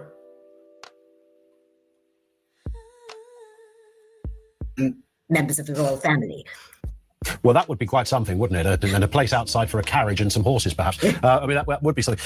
In terms of where this goes next, and this is interesting in the sort of legal world, I was trying to find out whether he was released on bail or just released pending further questions. Me too. I was wondering that too. Was he released on bail? But he was in charge. So if he was in charge, there's no bail. I sense it was the latter. Yes. Not so very long ago, the police would either have charged him or released him on police bail, or said, "Nice to have met you, sir. Goodbye. We don't need to trouble you anymore."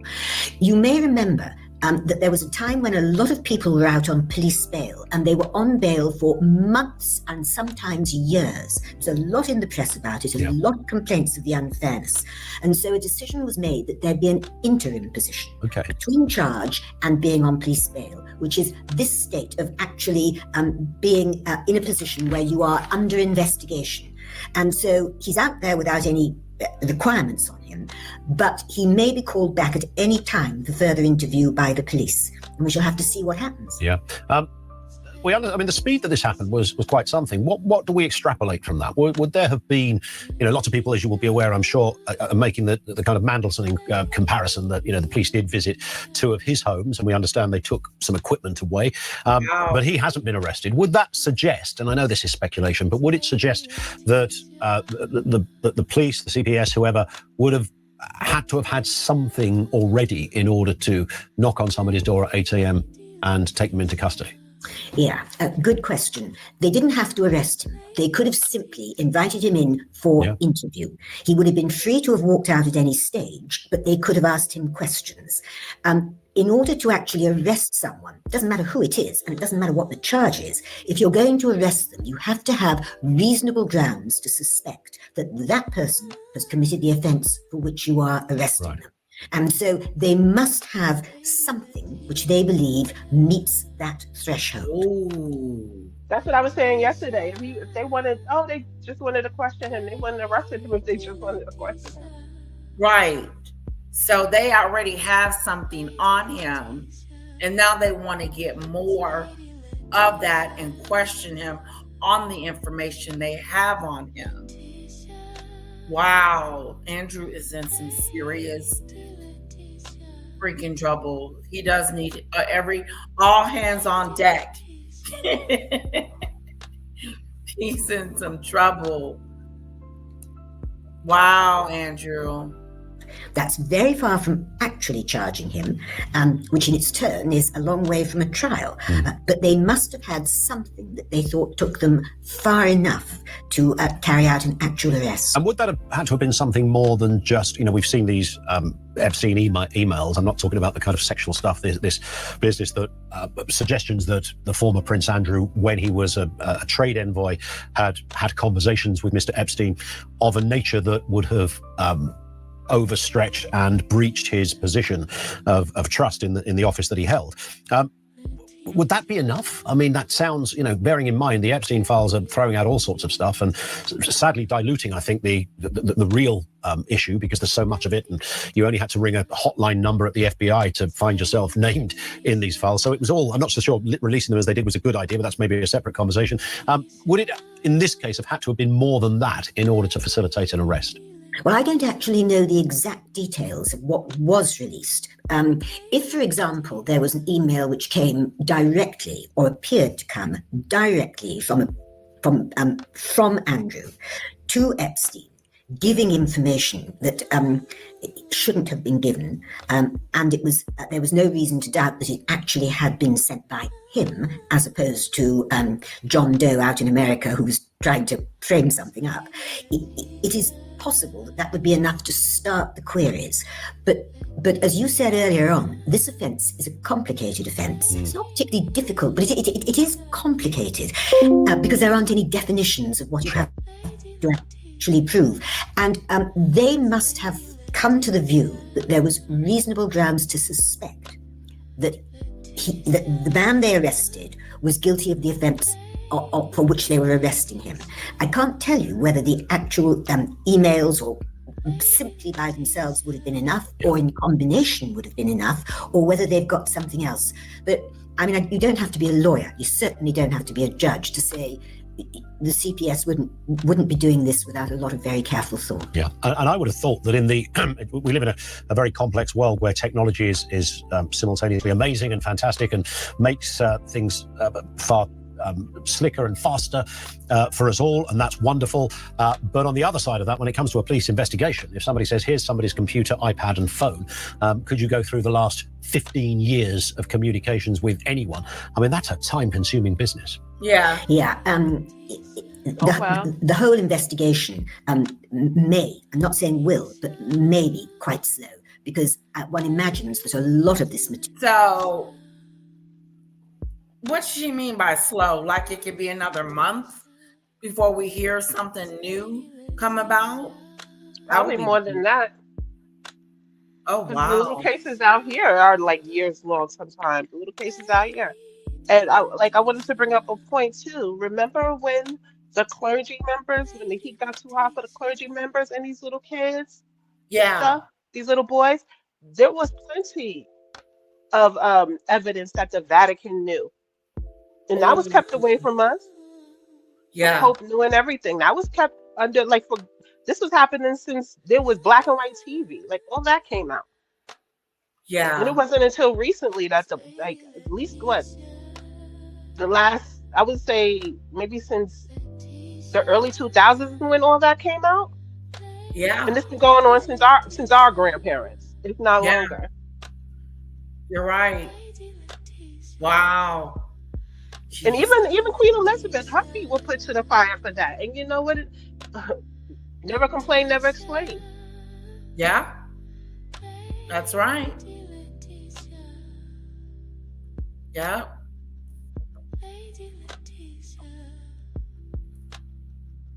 Material that they'll be looking for will be on electronic devices. The other thing, Ian, is of course we haven't seen everything that's coming out of America yet. There's a sort of drip. Where? Ain't nothing come out of America. Everybody's on the down low. feed, and it's pretty bottomless as far as we can see. We have no control over the timescale over which it's released, and one doesn't know what more is going to come out of that.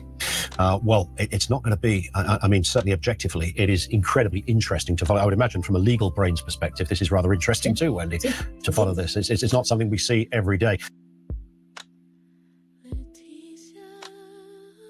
Yeah, who cares? They're gonna They pay are him stuff still- just like they did Epstein.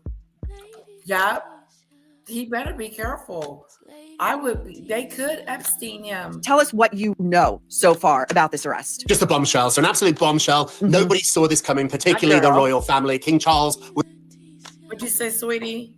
I just said my girl. That's it. You like her? Yes.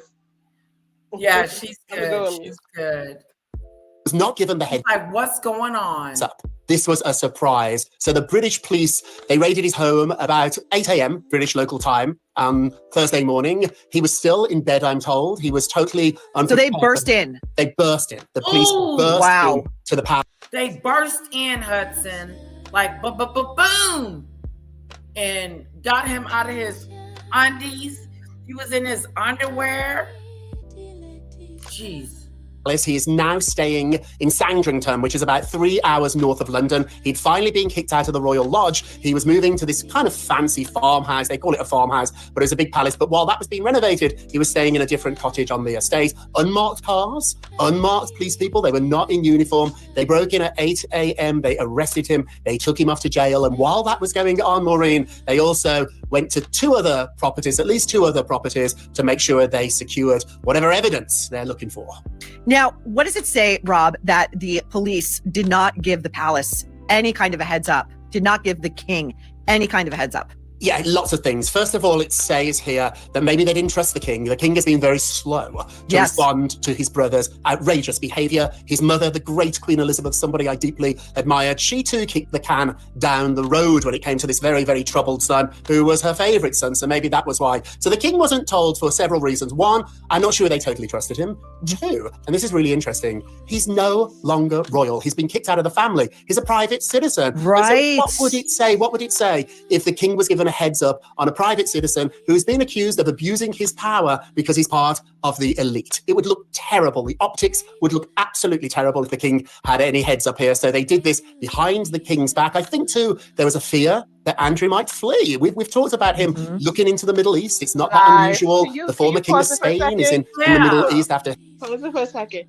How did Fergie and the girls get to the UAE? How did they get over there to the Middle East if they didn't know? Somebody knew. His back was just. Oh, you think they went over there because they knew? Yeah, because you can't be extradited over there. Oh wow. UAE. You think he would have flew? Do you think he would have been a flight risk, Hudson? Of course. Whoa. See, I didn't see that coming. He's not no upstanding citizen. Like, he's not a man of morals. So he could have easily went to a different country and one of those Commonwealth countries and just been in exile over there, and then they couldn't even extradite him back. Yeah, I think he knew though. I think that he knew, or he knew that it was on the table. He may not have known when they're gonna strike. Right.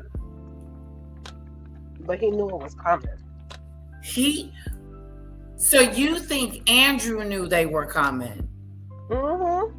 How did Fergie and his daughters get over there? Okay, you did say that. Yeah. And he's very pompous and he thinks highly of himself. He does. He's arrogant. Very arrogant. He's like, oh my God. But they're gonna tell me the second before they come. And can you imagine all the stuff that he was thinking? Like, I'm gonna pack slow. I'm gonna make sure that Fergie and the girls set up shop before I come, because they'll never. Oh, it's just the common police and all this other nonsense. I'll go when I feel like it. He's shuffling his feet around. They sprung up right on him. Yeah, he's cocky. Yeah. Yes. that he fled the country. And so there are places in this world, unfortunately, where these rogue royals, if they can get out and they can get there, can still live very well. This to me also says, I just think it's a terrible look for King Charles. You just told me before we came to air that the king says that he will not abdicate. No. Absolutely not. So this has been a big, big discussion today in Britain. It's going to get louder. My insiders in the palace tell me all day long there's been emergency meetings, phone calls, Zoom calls. The Queen's been on them. William's been on them. Princess Anne, too, has been on them. And their younger brother, Prince Edward, that we don't talk about enough. They've all rallied behind the king for the moment. He truly believes that he is king because God ordained it. God wanted king, and he should stay king. Yes. him to be king. And when you were taught that from the day you were born, you have a really perverted, a really different view of the world. So this is a job he wanted, for 70 years? He's finally got it. But I think too, and this is interesting, William, who's coming out as the hero of this messy situation, yes, William knows that if there's an abdication right now, the crisis only increases. Yeah. They're looking for some stability. What I'm hearing is absolutely no abdication now, Yeah. but maybe in 6 months, maybe when this Andrew mess is sorted, maybe after he has been found guilty, maybe after he's been found innocent. We don't know what the result is going to be. But then the royal family, at this moment, they need to circle the wagons. They can't have a throne without a king on it. And so I think for the moment, he's going to stay put. This is what I predict. First of all, several things. As you mentioned, Prince Edward is married to a woman who worked in public relations. So I would hope that she would be in on those phone calls. We know that William has been greatly frustrated with his father and his inertia, his conflict avoidance. If you think God really ordained you to be king, then you should think God would have equipped you with the ability to make some necessary decisions in order to save the very throne that you have lusted after these many years. Yeah. And so off he goes the day that Andrew is arrested to London Fashion Week, where he sits at a fashion show front row next to none other than Stella McCartney. And Rob, I don't know about you, but I think this is a terrible look because Epstein. I don't think so. I think it's business as usual. So we're not going to stop because a family member keeps doing stupid stuff. No, he's in jail. Where he needs to be. And I'm going to go on to where I need to be.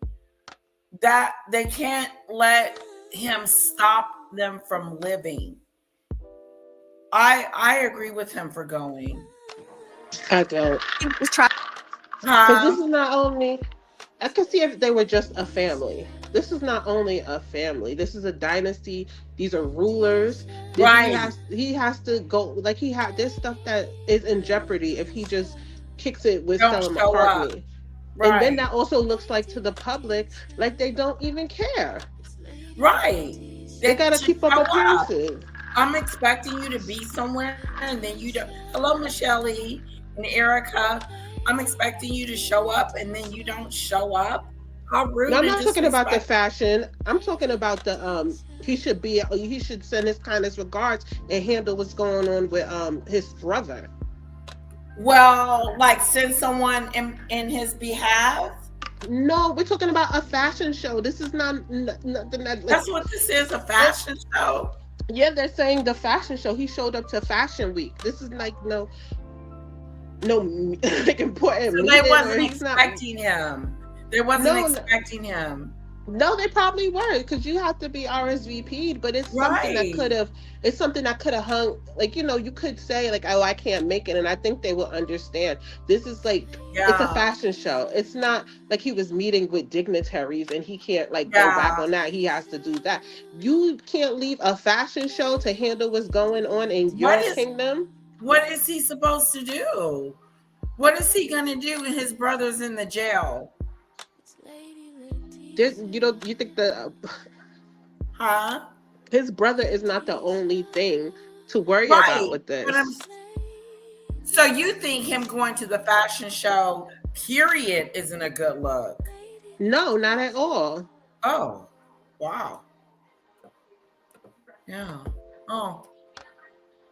Because they're not just a family. They're, like I said, it's not just a family. I can see if it was your brother or my brother, and I'm going to do what I need to do. I'm going to keep living my life. Like you said, living my life. Your life is the dynasty.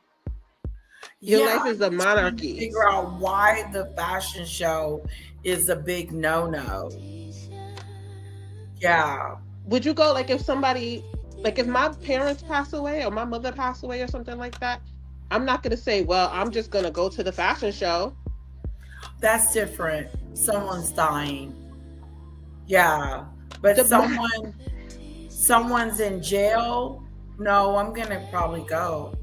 It's not just his brother that's in jail, though. There's a lot of questions. There's a lot of sparks that's like, this puts everything in jeopardy. Oh, it's not just his brother, because look at all the questions that's going on now. Look at all the stuff that's going on now. People are going to start digging in his records, and because his brother just lost his titles. Your people's going to wonder, gonna have a lot of questions themselves of when he was Prince. Your whole house could be burning down. Okay. Yeah, Michelle, I thought his speech was good. Trafficking models. Okay, the modeling industry is rife with this shit. And by the way, Naomi Campbell's in for it too. She's implicated in this shit. This is the last place I would put the king. Yeah, Maureen, you're so right about this. The only thing worse about this fashion show is that Naomi Campbell could have been walking in it. She wasn't, thank goodness. But I think that what the palace is doing, and they're always so clumsy about this, they want to show that the king is not hiding, that he's getting on with his daily life. However, the king has never been to a fashion show before, ever. So to suddenly decide to go to a fashion show today, which is really a central pillar of the Epstein case. You know, I worked with a ton of celebrities, including in the introduction, Princess Michael of Kent. That's true. The fashion industry, and I know this from working with them, the fashion industry is like it's an escort service. Oh. All them y'all girls are models and everything. Like, are you kidding me? Even that's like the top one. Oh God. That is sad. Well, let me see. Full disclosure here, I was Naomi Campbell's publicist for many years here in America, and I met Jeffrey Epstein backstage at a Victoria's Secret show. What year was this? This was in the early 2000s, 20 years ago, and I was backstage at Victoria's Secret with Naomi, not easy, and Jeffrey Epstein. It was very unusual. That place was on lockdown. It was very hard to get backstage. They didn't want people back there. Jeffrey was backstage. Naomi knew him, so she's now saying that she didn't, but maybe the most famous British supermodel of all time, Naomi Campbell. A groundbreaking supermodel, aside from Iman, but she's had, I think, a longer career than Iman as the first true black high fashion supermodel who still works today. And she's been photographed with Epstein. You cannot lie your way out of a photograph. Andrew tried. It didn't work. Yeah, I can't. It puzzles me, the palace here today. He would have been better off going to Starbucks. They couldn't find a hospital he could go to. Exactly. Just a stroll in the park. Just go. They both agree with you, Hudson. Yeah. But have a stroll in the park. Like, if we need to get a photograph of you today to prove that you're not hiding, and that's what they're doing here. I was a publicist for a long time. They don't want to look as if the king is out of commission. The king isn't hiding. The king has something to hide from the public. So they were looking for an event. There are many charities in Britain. There are many soup kitchens. There are many homeless shelters. There are many hospitals. There are many children's organizations. Go there. Don't go to London Fashion Week. Maybe also don't go to children's hospitals right now, I would say, because the Daily Mirror is reporting a few blockbuster stories that are just beyond the pale. One of which just posted that Andrew is accused. This is part of an FBI file from July 2020, I believe. He is accused of watching a young girl between the ages of 6 and 8 be tortured with electric shocks. It is stated in this file that the person doing the torture was Ghislaine Maxwell. The same article reports, now they say, the second graph then says a woman, not a girl. So I don't know if this was something that they were doing often with different victims, but that one of these torture sessions took place. This I'm reading from the piece. The allegation, which emerged in the Epstein files released just weeks ago, asserts that the electric shocks were administered at Frogmore Cottage in Windsor, Berkshire. This is where Harry and Meghan used to live. They are not implicated in this in any way, but I'm saying, how does the king survive this for real, Rob, if this is true? I don't know. Wow, do you believe that? Sure. Absolutely. He does, because I know, I thought you would. Yeah. Wow. That is something interesting. The question is, what did he know and when did he know it? Exactly. And he's not going to answer that. And also, too, Andrew, who's a slippery devil, Andrew's been using that to get his own way. People say, why did Charles not put him off. And I told everybody because he knows everything. Andrew knows everything. And an unleashed Andrew, an Andrew in jail, is even more dangerous. That's why the king has been really careful here. If it comes to light, if it is proved. Yeah. The king is not, his hands are not clean. These people, his hands are not clean. These people believe that they are a totally different, almost species to us. They're not going by our rules. Yeah. They do what they want. And look at the way he treated, what you gotta do is, like, look at his history. Look at the way he treated Diana. Look at all them nasty phone calls and messages he was leaving Camilla. Who knows? Who knows what was going on? Yeah. And Andrew, throw him in jail. What's the first thing he gonna do? Sing like a canary. I heard of that already, Nathan, the Jimmy Savile. I don't think Charles had anything to do with what Jimmy had going on. I think you said that yesterday, Nathan. How old was Diana when they got married? Wasn't she like 18? I heard she was young. Yeah, she was like 18 and he was like, what, 32, 37? Wow. She was a baby. He was like an adult.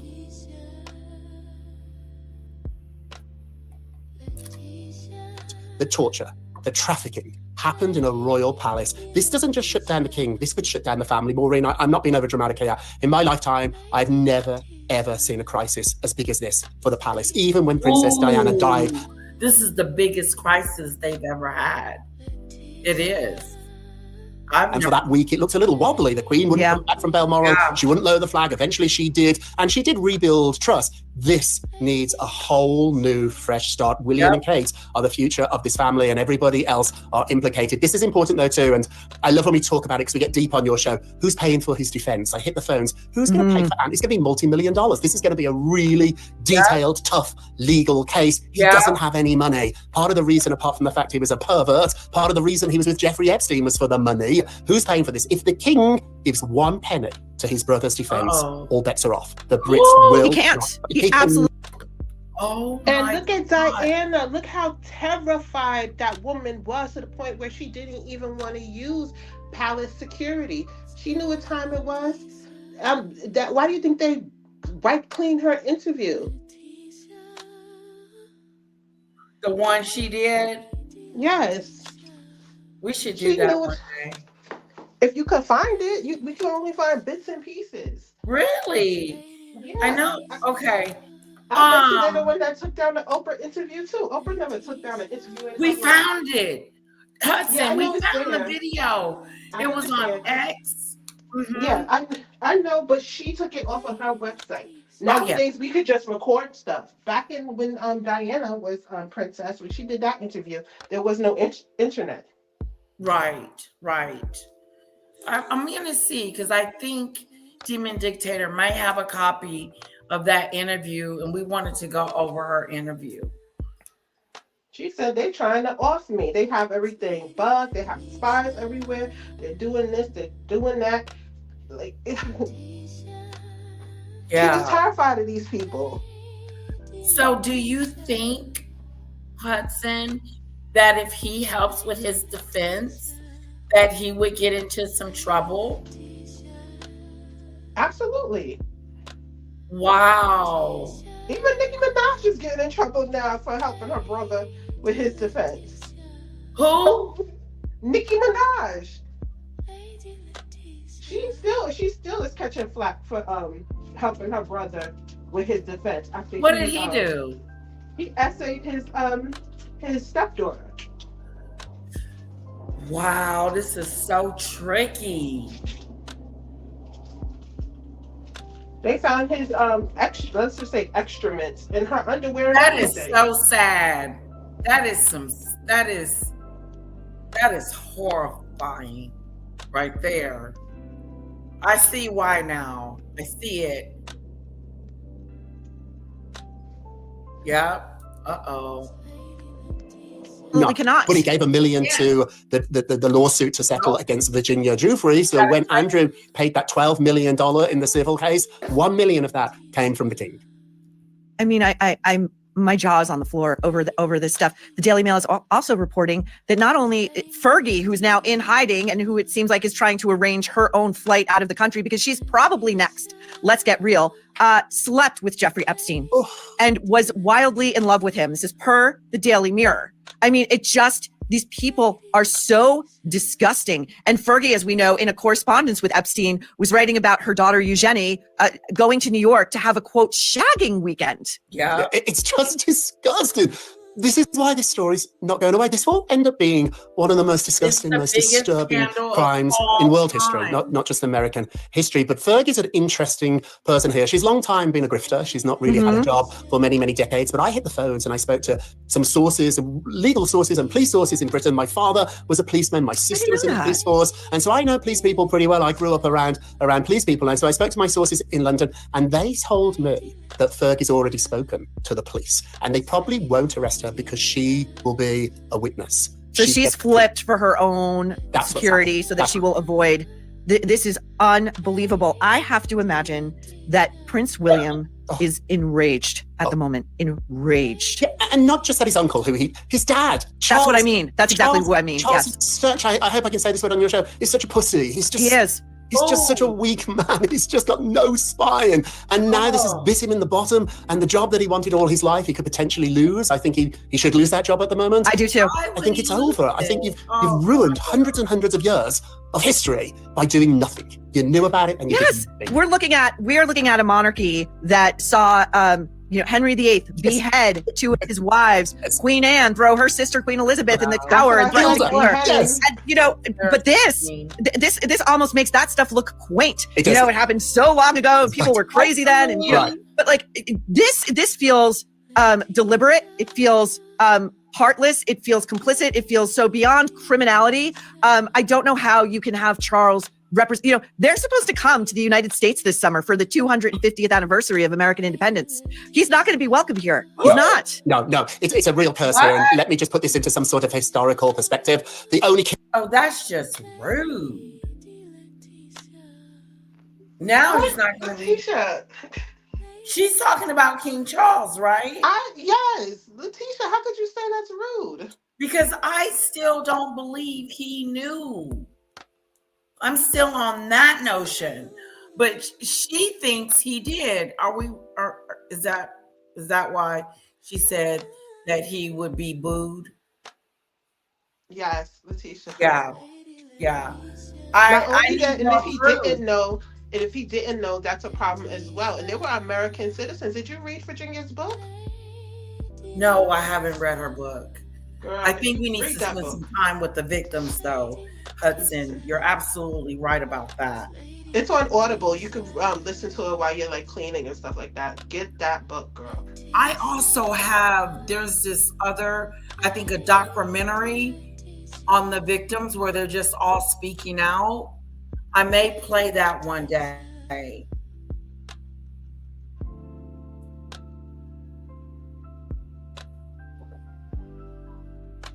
king, the only king that has been thrown off the throne and murdered, killed, beheaded, was King Charles I.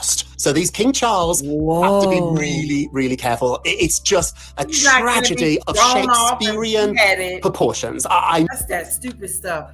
He didn't say he's going to be thrown off and beheaded. No, he said there was the first King Charles was thrown off. Yeah.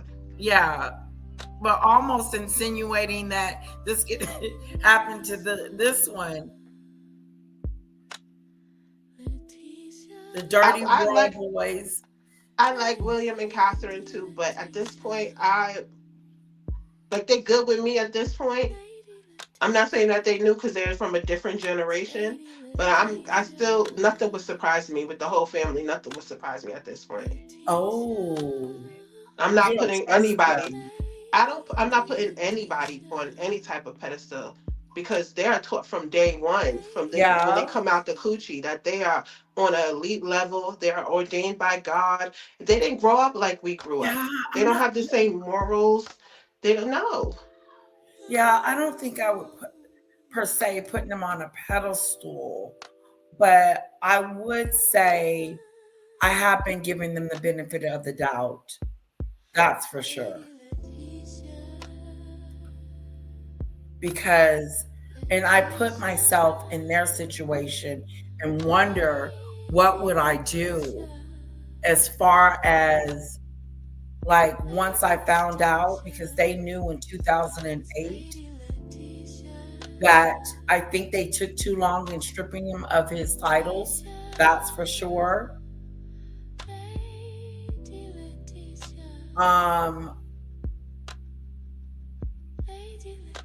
Yeah. Watch the Vatican, some of the documentaries of what happened with the Catholic clergy and them little boys and little girls. Watch that too, because the Vatican is in the same bed with the monarchy. That's why people were looking at Queen Elizabeth sideways when all that was going down. Now that is something that she really could have just So do handled you the way think she she did. knew about that too? Of course. See, yeah. Watch the documentary, please. Okay, yes, I am.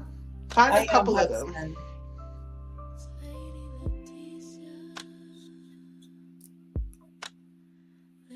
No, I'm sounding dramatic. I know I'm sounding over the top. I was just in Britain Yeah, last week. you Everybody were. was talking about Andrew. Nobody, including Andrew, You're over the thought he was top. going to be arrested. I have a story breaking on my Substack soon that says just 2 days ago, he was demanding that his horses get transferred from the Royal Lodge to Sandrington. He is missing his horses. They only have race horses at Sandrington, and he wanted his horses that he could ride in the clueless. He's absolutely clueless. He had applied to a local golf club to become a member just a few weeks ago.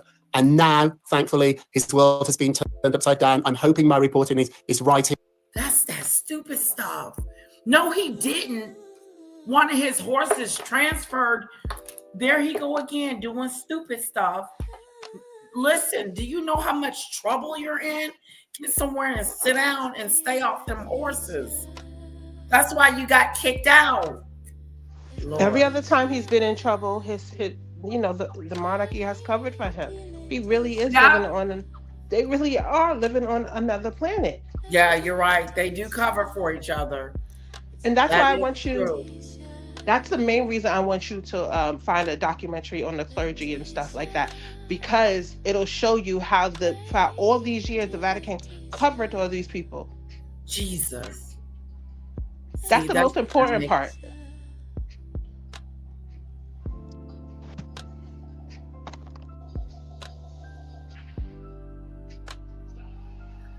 Oh my goodness. Okay. This is done. Check this out. Now they're questioning Eugene and Beatrice. What did they know? You think they knew too? Princesses Beatrice and Eugenie reported to be in a state after the arrest of their father yesterday. There have also been friends of Fergie talking to the press, suggesting that there are concerns over her mental health, that she is under extraordinary strain. And there's no doubt that they are under incredible strain, given that those images that we saw yesterday of Andrew Mountbatten-Windsor being arrested at Wood Farm on the Sandringham estate, that extraordinary photograph of him looking wild-eyed and he looks like he is just not doing good at all. Wow. It's been said that Fergie was telling Jeffrey, you can have one of my daughters. Yeah. So of course they knew. She knew. Yeah. I wonder if they're going to question her. No, the girls knew too. They were hanging out with Epstein. Wow. Everybody knew. All that weird stuff in his house. But he's not the only one. That's the thing. This is their normal life. Yeah. Like, how can you think this Papa Doolittle was okay? Sickness of it all. He may have ruined the royal family. He may be the very one that has shut it down. Shut it all the way down. Those horses that he asked for, that's what we are to him. Just like them horses that he asked for. They are looking at King Charles's position and trying to see if he is capable, you know, with what's going on with his brother. Not even that. They believe that he knew. Everybody believes that. Except, you know, I'm giving him the benefit of the doubt, but I'm starting to creep over there to the other side. Look, he might have not have witnessed anything, but they run in the same circles. They're from the same generation. You like, you know, your brother, your siblings' friends, or even like Yeah, cousins and stuff like that. but I heard that they didn't hang out. Yeah, they may not have hung out, but you still, you like. I have an older sister. She's 10 Yeah. years older than me. I may not have hung out with her and her friends, but we've communed together. We've been in the same vicinity. They would talk to me. If they knew something was going on with my sister, they would say something. Like, Yeah. And see, me and my sister would hang out, so I would know what was going on. And who's to say that they weren't hanging out? They in the news recently. Word on the curb.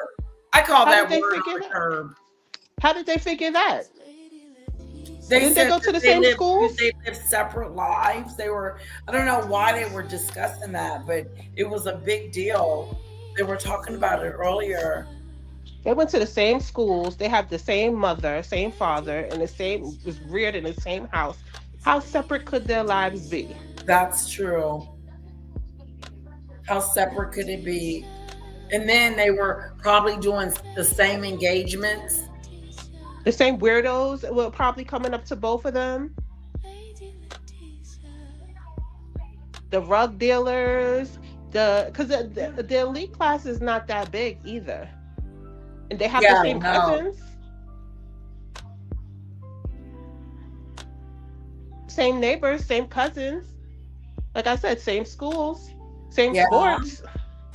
Mm-hmm. Wow. So you think this could go on for another couple of years where we don't hear nothing? I mean, there will always be questions. They could find a way. Yeah. They could find a way to extinguish the fire on their behalf, like raging right now. Yeah. Like they did with the Vatican. I don't think it's ever going to end, but like, you know, that's their motto. Never complain, never explain. Never explain, never complain. They're just not going to say anything at one point. Is not working right now because they're going to have to do some explaining. They did have to come out, like King Charles did need to come out with a statement, and he did. But people think that that's not even good enough. No, they come out with these one-page statements. My bad, or I'm sorry that happened to you. Anyway, cheers. Oh, wow, that's how it came across. Mm-hmm. Oh. Hmm. Wow. I definitely would think that Charles would know before the Queen would. But I definitely believe they both knew, because when people complain, like say something happened to a child and their parents alert the government or the local authorities, how far you think the Crown is going to let that go? You think the local authorities are not going to tell somebody? Right. And they're going to send it straight to Buckingham Palace instead of all the steps in between? Right. It'll go right to the palace. You could be working in a Walmart somewhere. When something happens, there's a bunch of people in between that don't know. When someone gets arrested, you see these, I like to watch the cop videos.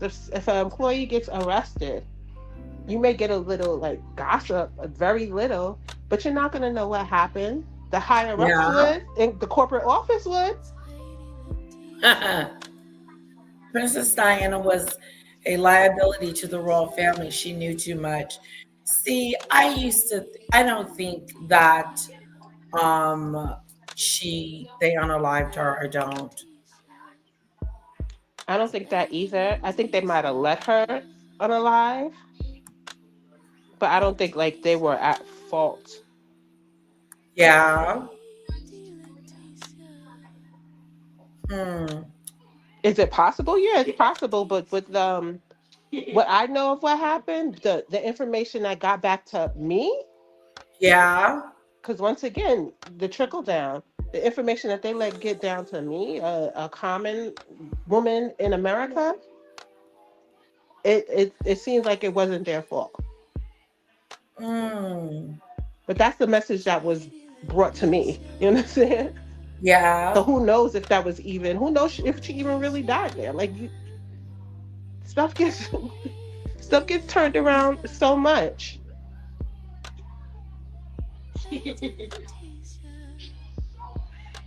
It gets changed. It gets put a pretty bow on it, and now send it off to the commoners. Wow. I was watching. Yeah. So his daughter was one of the 5 he was offering. What are you talking about, Cece? I read this story about this lady that was visiting her father. She was British, and he shot her. They had an argument, and they were arguing about Donald Trump, and he shot her. And they did, trigger warning, they did not indict him, but I think they're categorizing it as an accident. But anyway, I thought that I did a live on it the other day. Look at Jean Bonnet. I'm sorry. I said, look at Jean Bonnet.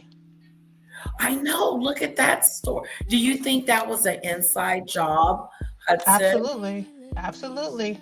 I think her brother did it. Ooh. By accident. I think you're the second person that said that, or the first. Wow. I think her brother was playing around and bopped her right upside the head, and that was all she wrote. Because if you look at their house, there was snow around the house and not a footprint anywhere. So who was all in the house that night? The father, the mother, and the kids. And the uncle? That was earlier in the night. That was earlier. They had a party earlier. But Right. everyone left. Wow. Like a small kickback, but everyone left. And in the middle of the night, she was still alive. When they left, she was still alive. And her and the brother were getting a midnight snack with the mother. And her brother was known to be like very rambunctious, like a Ritalin child. And yeah. I believe that he bopped her on the head because they used to play fight. They're kids. You know how siblings are. So you think the mom helped covered it up? Yeah, because she didn't want her son. That's what I mean. She don't want her son going through all that. Parents cover for their kids all the time. Right. Oh yeah. They'll hide them and everything.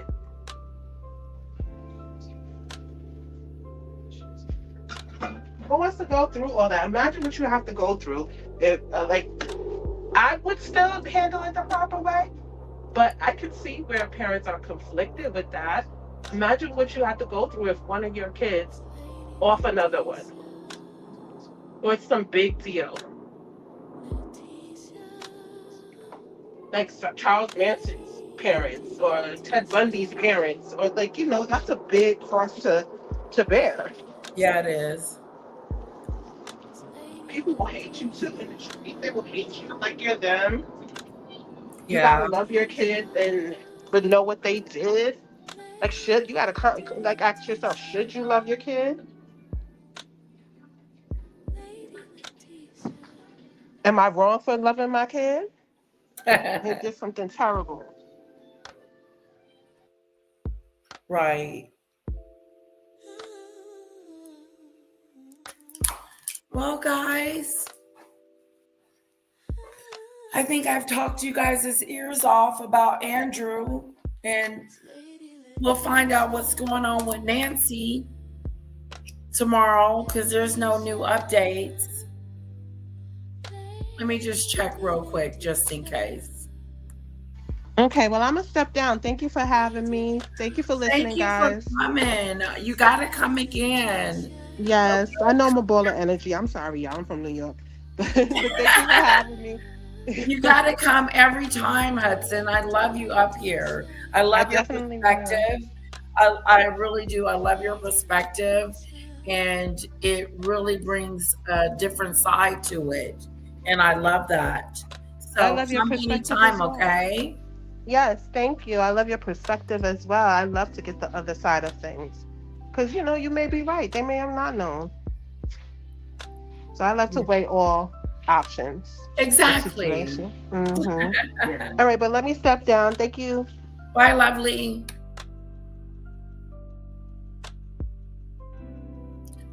Okay, so I don't know what this is. Just to be clear, that in the UK, there are very clear restrictions on what people can say because of concerns about contempt of court. And the idea is that everybody should have a fair trial and nothing should prejudice that fair trial. So what the king has done, he's come out and said, okay, look, let justice take its course. Nobody's above the law, including his brother. But the important point is this, and just to clarify a number of things, there are very strict restrictions. Isn't what I So wanted the to show Thames you Valley guys. Police, they say they arrested a man in his 60s from Norfolk, and it's actually Andrew's it's 66th coming up. birthday today.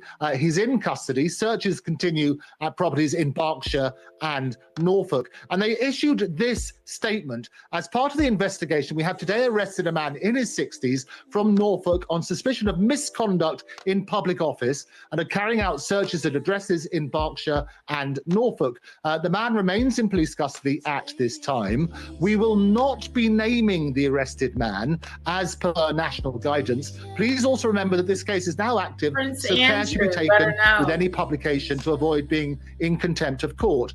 That said, he's been named by his very brother, the King of England, to say that it's his brother, it's Andrew. So we need to look at that sort of side. That is interesting. And you know, as you were talking about that, Andrew, we've become familiar over the years of the protections that the royal family gets in the media. And there are things that you can't report on related to the royal family. Andrew doesn't get any of those protections anymore, right? I mean, I get that the police did not say the name because that's what they just normally do, but he's not going to get any of those protections that the royal family does as far as the media covering this. Yes, and I'm not sure, just to pick you up on that, I'm not sure the media have restrictions in terms of what they report about the royal family. In fact, they report an awful lot, which I'm sure the royal family wouldn't be happy to hear reported. But the principle is this, though, Andrew Mountbatten Windsor is being treated as anybody else would be treated in these circumstances.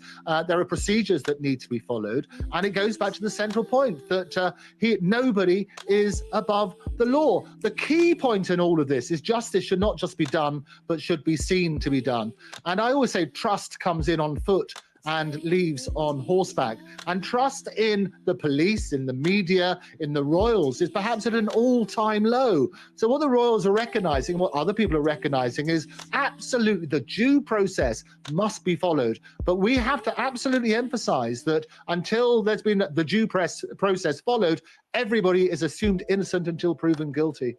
The interesting thing to me, and you know, I'd love to get your perspective on this, is it just feels like the royal family cannot put enough distance between it and Andrew, and that coming out with a statement this quickly by the king, even before that Andrew is named by the police, kind of underscores that, you know, the royal family knows that they're not exactly embraced by everybody in the UK, and they just want to create as much, you know, space between him and them as they possibly can. It's a very good point, and as you rightly say, I speak on more platforms than Paddington around the world about legal matters, as well as what goes on in the press and the royal family. And it is no surprise that Andrew's an embarrassment to a lot of members of the royal family. He's been stripped of his titles. He's been banished from the Royal Lodge, this 30-room mansion in Windsor. He's now making his residence at Sandringham Estate, which is where we understand the arrest might have taken place at 8 o'clock this morning. But it's going back to that sort of side, and as I say, sunlight is the best disinfectant. It sounds like almost like an insider trading type thing in the United States, where he's giving information that he shouldn't give, and the consequences of a conviction, as I said, life in prison, that's huge. So can you kind of describe, and I know you haven't read allegations and they may not have formally written them, but broadly, you know, given his position, what he's seemingly accused of doing? Well, the essence, and I can talk about it in general terms, as they say, because of the very strict rules, but the general thing is about sharing confidential official material. It would be with Jeffrey Epstein during his time as a UK special representative for international trade and investment. And what that is, it would be, if that were the case, it would be potentially a very serious abuse of a public office. Obviously, Andrew has... No, hell no, this ain't going nowhere no time soon. Andrew's in some serious trouble. Yep. Yes. Yes, I do. I'm not going to keep you lovely people too much longer. I just wanted to get an update on Nancy Guthrie, but we're getting through the red tape of Andrew. Has always denied any wrongdoing. But the legal position, what it is, it's called misconduct in public office. It's what's called a common law offence. The standard of proof is exceptionally high. They need to do, but it's basically abusing public trust to a serious degree, which again is a very, very high threshold. But as you said at the top of the show, and I've made the point on various media outlets, Charles would have never been allowed to get married again if Diane was living. Interesting. Michelle Lee says the news has reported a while ago that it is believed that Jean Bennett's brother killed her. Oh. Wow, the brother did it. That's what Hudson said. Thank you, Hudson, for coming up. I appreciate your company. I hate you had to go.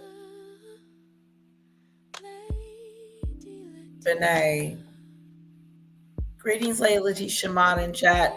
Hello, Queen Tulsa. What's up? It's so good to see you. Hopefully you haven't left yet without me saying hello to you. It's so good to see you.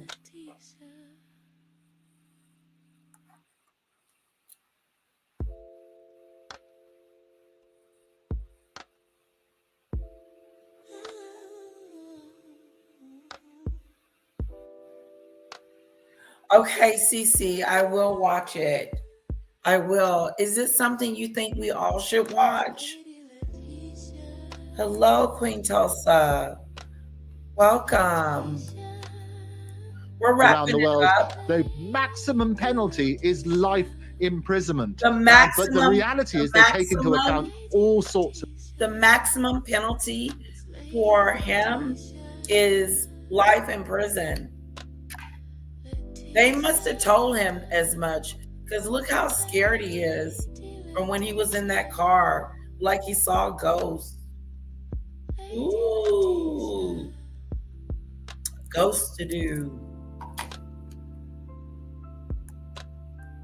So factors in determining what the appropriate punishment would be if there were indeed to be a conviction. I'm curious what we've seen that obviously there is an uproar in the British public over former Prince Andrew's connection to Jeffrey Epstein, and that's why he's been banished from the royal family.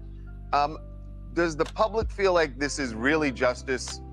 Because he was not arrested for any of the allegations regarding Virginia Giuffre and other Epstein victims, and that this is more of a financial thing they're getting. In our country, we would say it's sort of an Al Capone. They didn't get him for. To me, if you can get them any way you can get them, get them. Because sometimes it's hard to prove other stuff. And when it's difficult to prove that, then go with what you know. So this is maybe the only way that they could have gone after him. You know, it's better than not having haven't gone and got him. Shame on you, Andrew. The murder and mob stuff, they just got him Wrapping it up for tax evasion. Does that feel like justice? Well, no. Well, firstly, this is not the end of the matter. Secondly, they haven't got him. Just to be clear on that, it's going through the process. And I know I keep emphasising that, but it is important because we have exceptionally strict rules about contempt of court here, and it goes back to that sort of side. But you're right. People have been turning around and saying all this information is coming out. He did a disastrous interview in 2019 on the BBC with Emily Maitlis, where he sort of said he'd never met Virginia Giuffre. He didn't know her. And he basically was having a pizza in Woking with his daughter at that stage. And he lied about the situation. He said that he did not ever meet Virginia. And at the time that they say that they had met, he was in London getting his kids their favorite pizza at the time. And he doesn't even like pizza.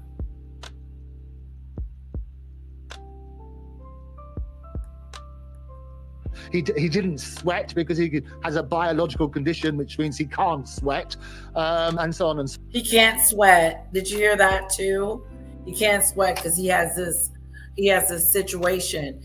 But they said he was sweating, but he said he can't sweat. It's that stupid stuff. So forth. So, and he became a figure of ridicule regarding that particular interview. And what's also happened, he has been talking about when he finished his relationship with Jeffrey Epstein and the various revelations about which have come out as a result of these millions of documents, literally millions of documents, is that actually his time frame for when he finished that relationship is not correct. And it also had more and more picture evidence and so on and so forth. You've seen appalling pictures of him on all fours over what seemed to be a young person on that basis. So the headlines, the media have been... Oh my God. They showed this picture the other day. And then next thing you know, he was on a horse. Tone deaf. Says stupid stuff. Get off the horse, get yourself in the house, and get somewhere and sit down, you pedo. That's why they came and got him. Out there horsing around. Wasn't he, Cece and Diane? So good to see you guys. Thanks for hanging out. Look at this. Look at this. Look at you, Andrew. Let me make it bigger so you guys can see it. This is who we've been talking about.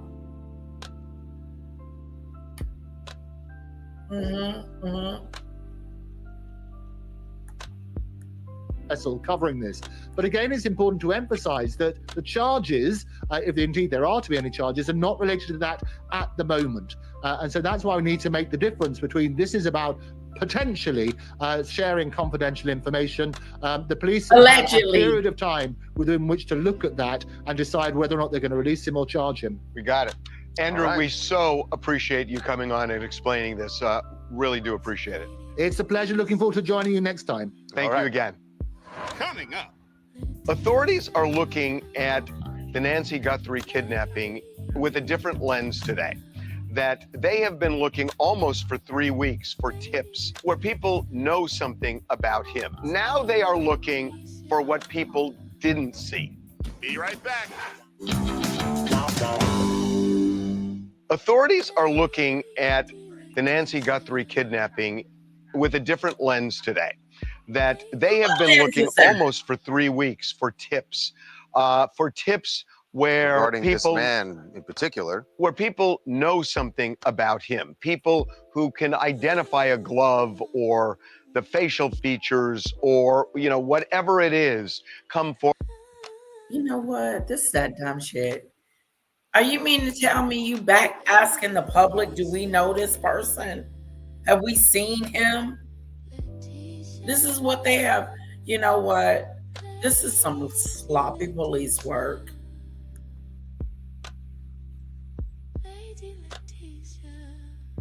Okay, Cece, I'll do that. Cece says it's just a small piece of education if you're listening carefully. Hello from New Orleans. Hello, Michelle. Queen Tulsa. Last saw you outside with your dogs playing in the snow and eating your apple tree. Aww. That's pretty cool. The first video with that guy is a whistleblower who ultimately was part of the crazy things, but stopped when they demanded him to do worse things and ultimately unalive potentially. Oh, wow. I gotta watch that. I'm gonna watch it tonight.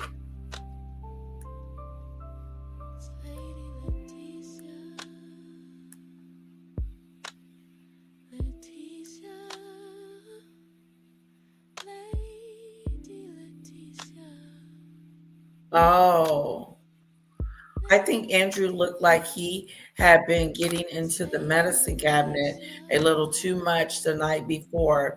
Did you see his pupils? I'm just saying, if you know what, no, you know. He did look like he looked like something was up. Something was up. Look at this, guys. Now they're trying to ask us questions. Isn't this weird? This is some weirdo stuff. Don't you think if we knew, I would be like, what's the number? What's the number? This man was walking down the street, looked just like that person. Let me call. Come on. This news has been out there, and now you're waiting on the public to help you? Which I know you can get help from the public. Let's be honest. You can get help from the public. You can get the public to help you, and they can give you tips and even solve the case. But what has not happened is that has not happened yet. Which makes me believe that what are the FBI them doing? Am I wrong?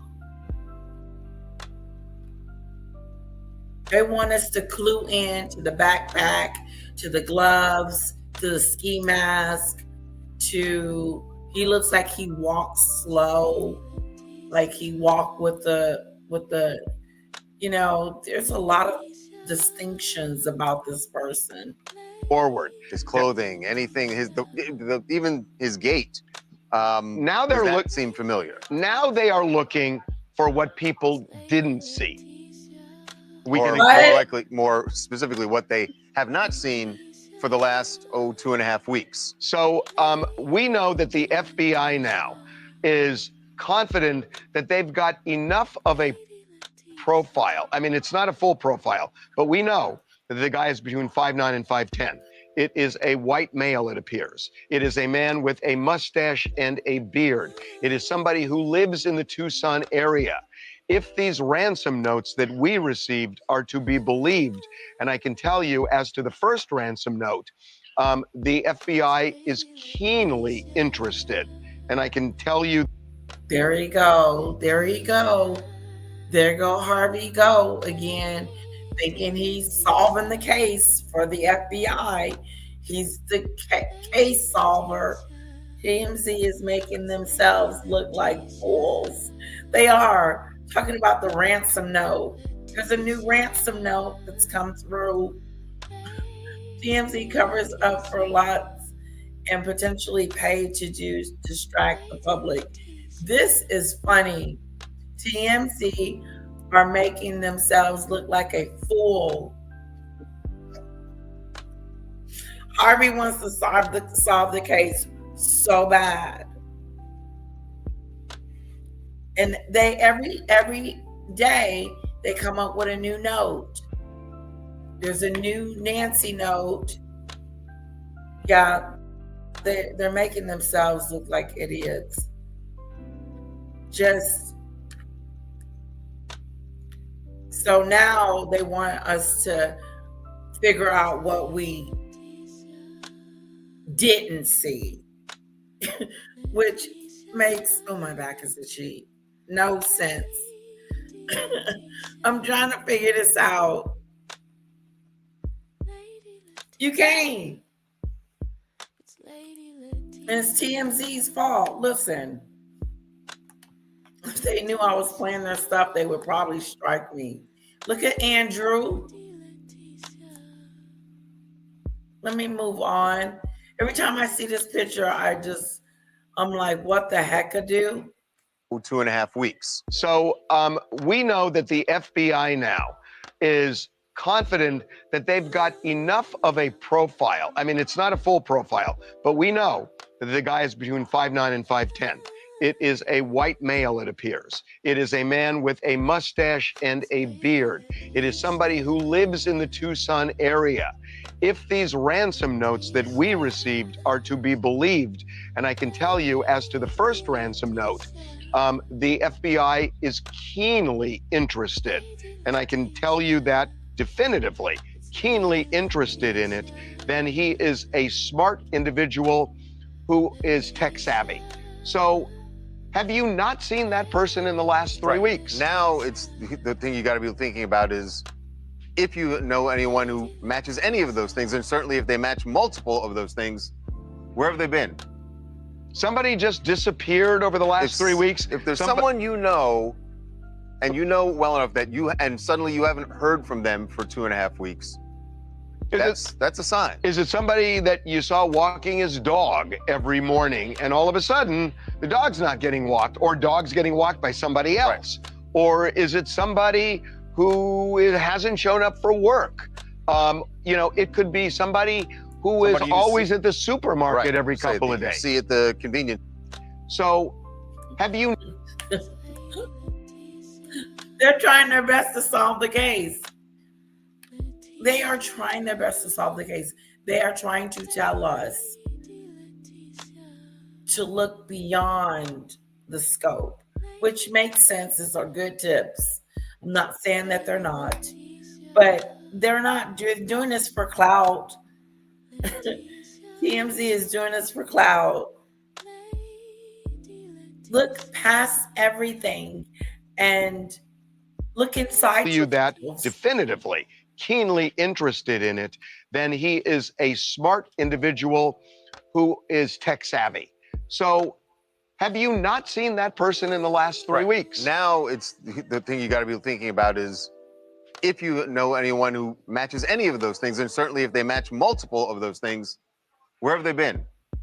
Somebody just disappeared over the last 3 weeks. If there's someone you know, and you know well enough that and suddenly you haven't heard from them for 2.5 weeks, that's a sign. Is it somebody that you saw walking his dog every morning, and all of a sudden the dog's not getting walked, or dog's getting walked by somebody else? Right. Or is it somebody who hasn't shown up for work? It could be somebody who is always at the supermarket every couple of days. You see at the convenience store every day getting coffee, and suddenly they're not there. They are looking for that. They are looking for that angle to it, and that's not a bad idea. We've talked about that over the last week or two, that we know enough that who's gone missing, who's MIA, and they're still looking for tips. They don't have hard leads right now, and it is frustrating. And here's the reality, that there are a lot of things going on. Prince Andrew is going on. We may be attacking Iran, which is going to be a big story. So Nancy Guthrie may not be, as they say in journalism, on the front page. Right. And it's worrisome to authorities. Because then then those leads dry up and people stop calling in with tips. People stop thinking about it. You would hope that certainly. Hashtag Where is Nancy? We're going to stick with this story and stay with this story because we are concerned about Nancy. We want to see her return. We're not trying to solve the Clay case. We don't know what happened to her. I don't believe this ransom notes came from the people that were involved. And see, I'm starting to think that too, Diane.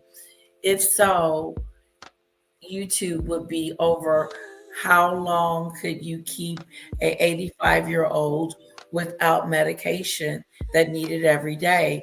It's been 20 days.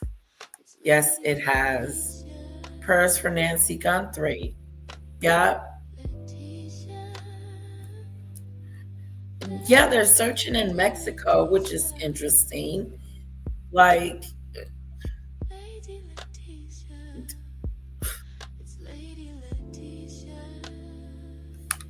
don't you think someone said they need to stop and let the FBI take over?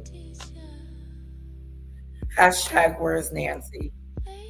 It's becoming a mystery, a sad mystery. Locally in Tucson, that's less likely to happen. But they need. God, I was finna go off. Where did Hudson go? Hudson. I don't know if she left or not. I was supposed to be signing off. Here I am talking about a whole nother subject. People everywhere to really be thinking about this who might have any connection to someone in the Tucson area. So they want to know who you haven't seen in the last 3 weeks.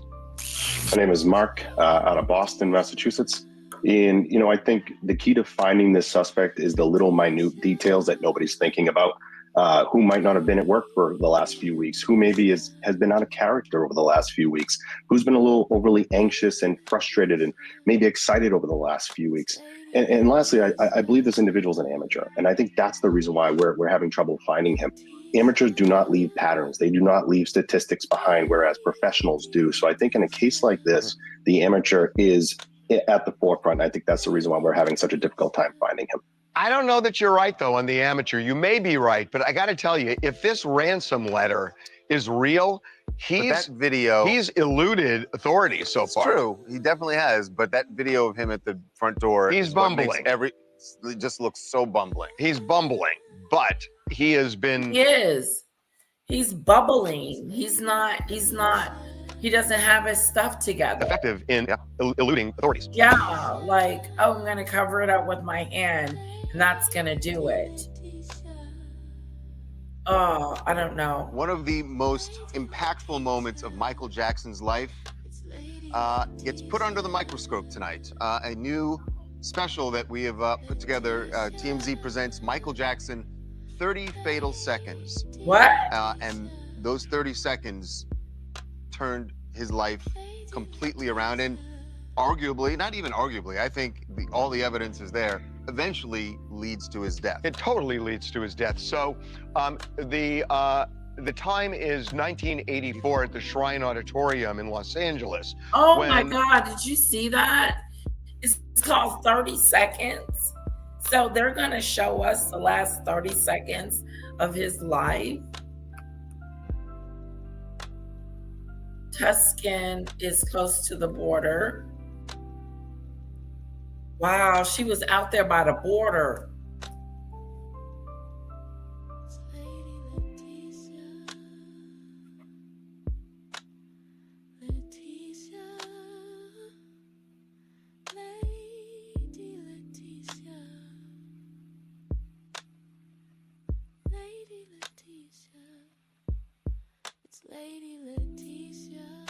Okay, CC. He typically goes live through 3 a.m. Tuscan time. Hello, Lisa. How are you?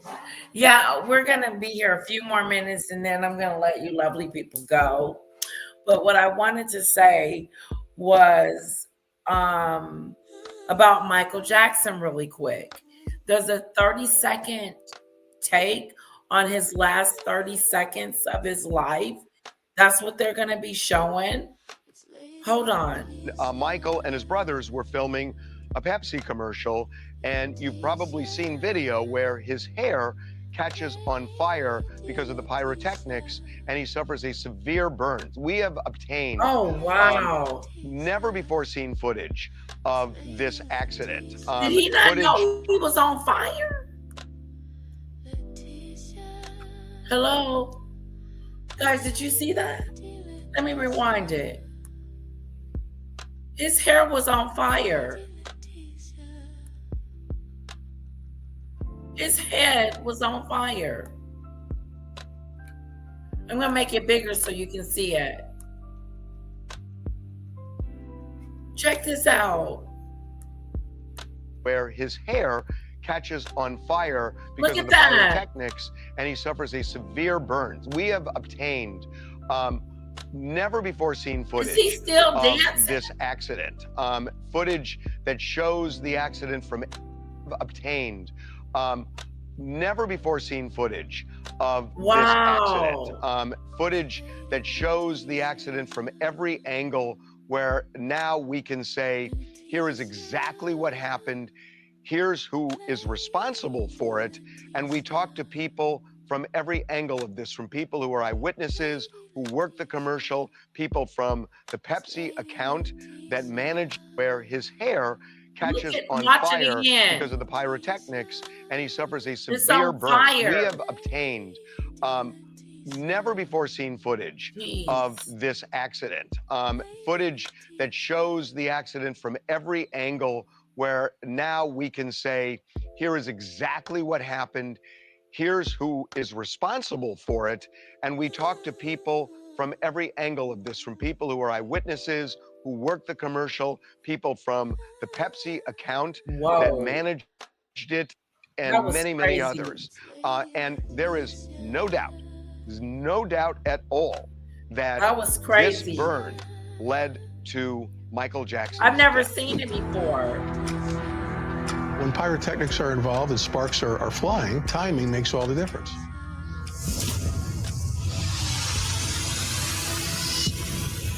The pyrotechnics went off, but they came this way, and it just caught him right in the back right here. And those chemicals with his hair. We saw these flames come up behind his head, and the pyrotechnics were already done. The injury that Michael sustained shooting that Pepsi commercial really had far-reaching effects because of his continued pain. As it turns out, what kind of crazy, ironic, insane world is this? That moment for Michael Jackson, the superstar, the person, the human being, that was exactly the middle of his life, to the day. So it's like, up, Pepsi commercial, down. Oh. And when we say down, we are talking about a burn that led to pain meds that led. There it is, right there. The drugs. The rugs, guys. The rugs led that down. Yeah.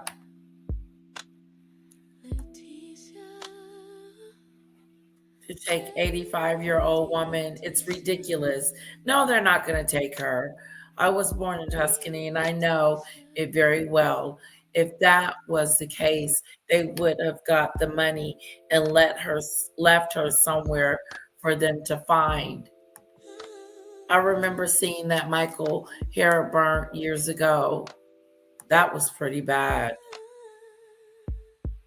That's what it says, Lisa. That's so sad. Led to addiction, that led to an addiction to plastic surgery, and you can literally draw a line from Pepsi to June 2009. Yep. Right. And one of the many layers of sad things about this is that Michael didn't want to do it in the first place. Right. This was a favor to the brothers. He didn't want to do the commercial. He didn't want to do the album, the Victory album. He didn't want to do the tour. He wanted no part of any of it. He did it for his family. He did. He didn't even tour Thriller, so he did not want to tour the Victory album. He was tired. And then, yeah, this happened. And I think also because there was no social media, there were no cell phones filming it, at the time, people thought it was kind of a joke. It's like, oh, his hair caught on fire. Right. Because the next time you saw him, he seemed fine. Right. And there were there's a lot of mythology about why his hair caught Yeah, fire, people thought it and was which we address in the special. And I don't Michael was find out. Michael was such a victim in this. I mean, this has nothing to do with sexual allegations. The sexual misconduct allegations. This has to do with his physical state, his mental state, his emotional state, and he was a victim of a bunch of doctors, one of whom we profile, who just loved being around a celebrity and would give him anything he wanted. And it led to his death. He was 25 years old then. You also forget how young he really was. Yeah. It was a middle, like Mark said, it was the middle of his life to the day. So anyway, it is on Fox tonight, 9 o'clock Eastern, 8 Central. It's called TMZ presents Michael Jackson, 30 Fatal Seconds. Dang, I want to see Hey, so that. I'm Minaj. I'm just here in Miami, Florida, and I just have to say I find it absolutely insane that just a 30-second moment can go ahead and change the entire trajectory of someone's career, and with his career and everything. Yep. It is. It's stunning, and that's one of the reasons we Michael thought Jackson, of the title. last It's like 30 seconds. sometimes momentous things don't happen over a long period of time. They happen just like that. Yep. Coming up.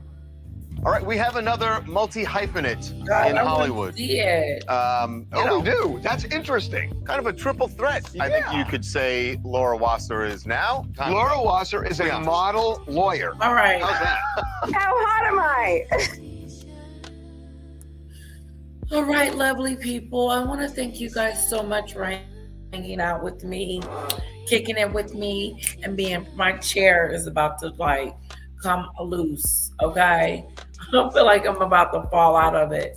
Anyway, have a lovely night. I enjoyed each and every one of you. Thank you, Diane. Thank you, Lisa. Thank you, Cece. Thank you, Highly Sensitive. Thank you, Diane. Thank you guys for being a part of my show. Thank you, Payne. Thank you, Pickles.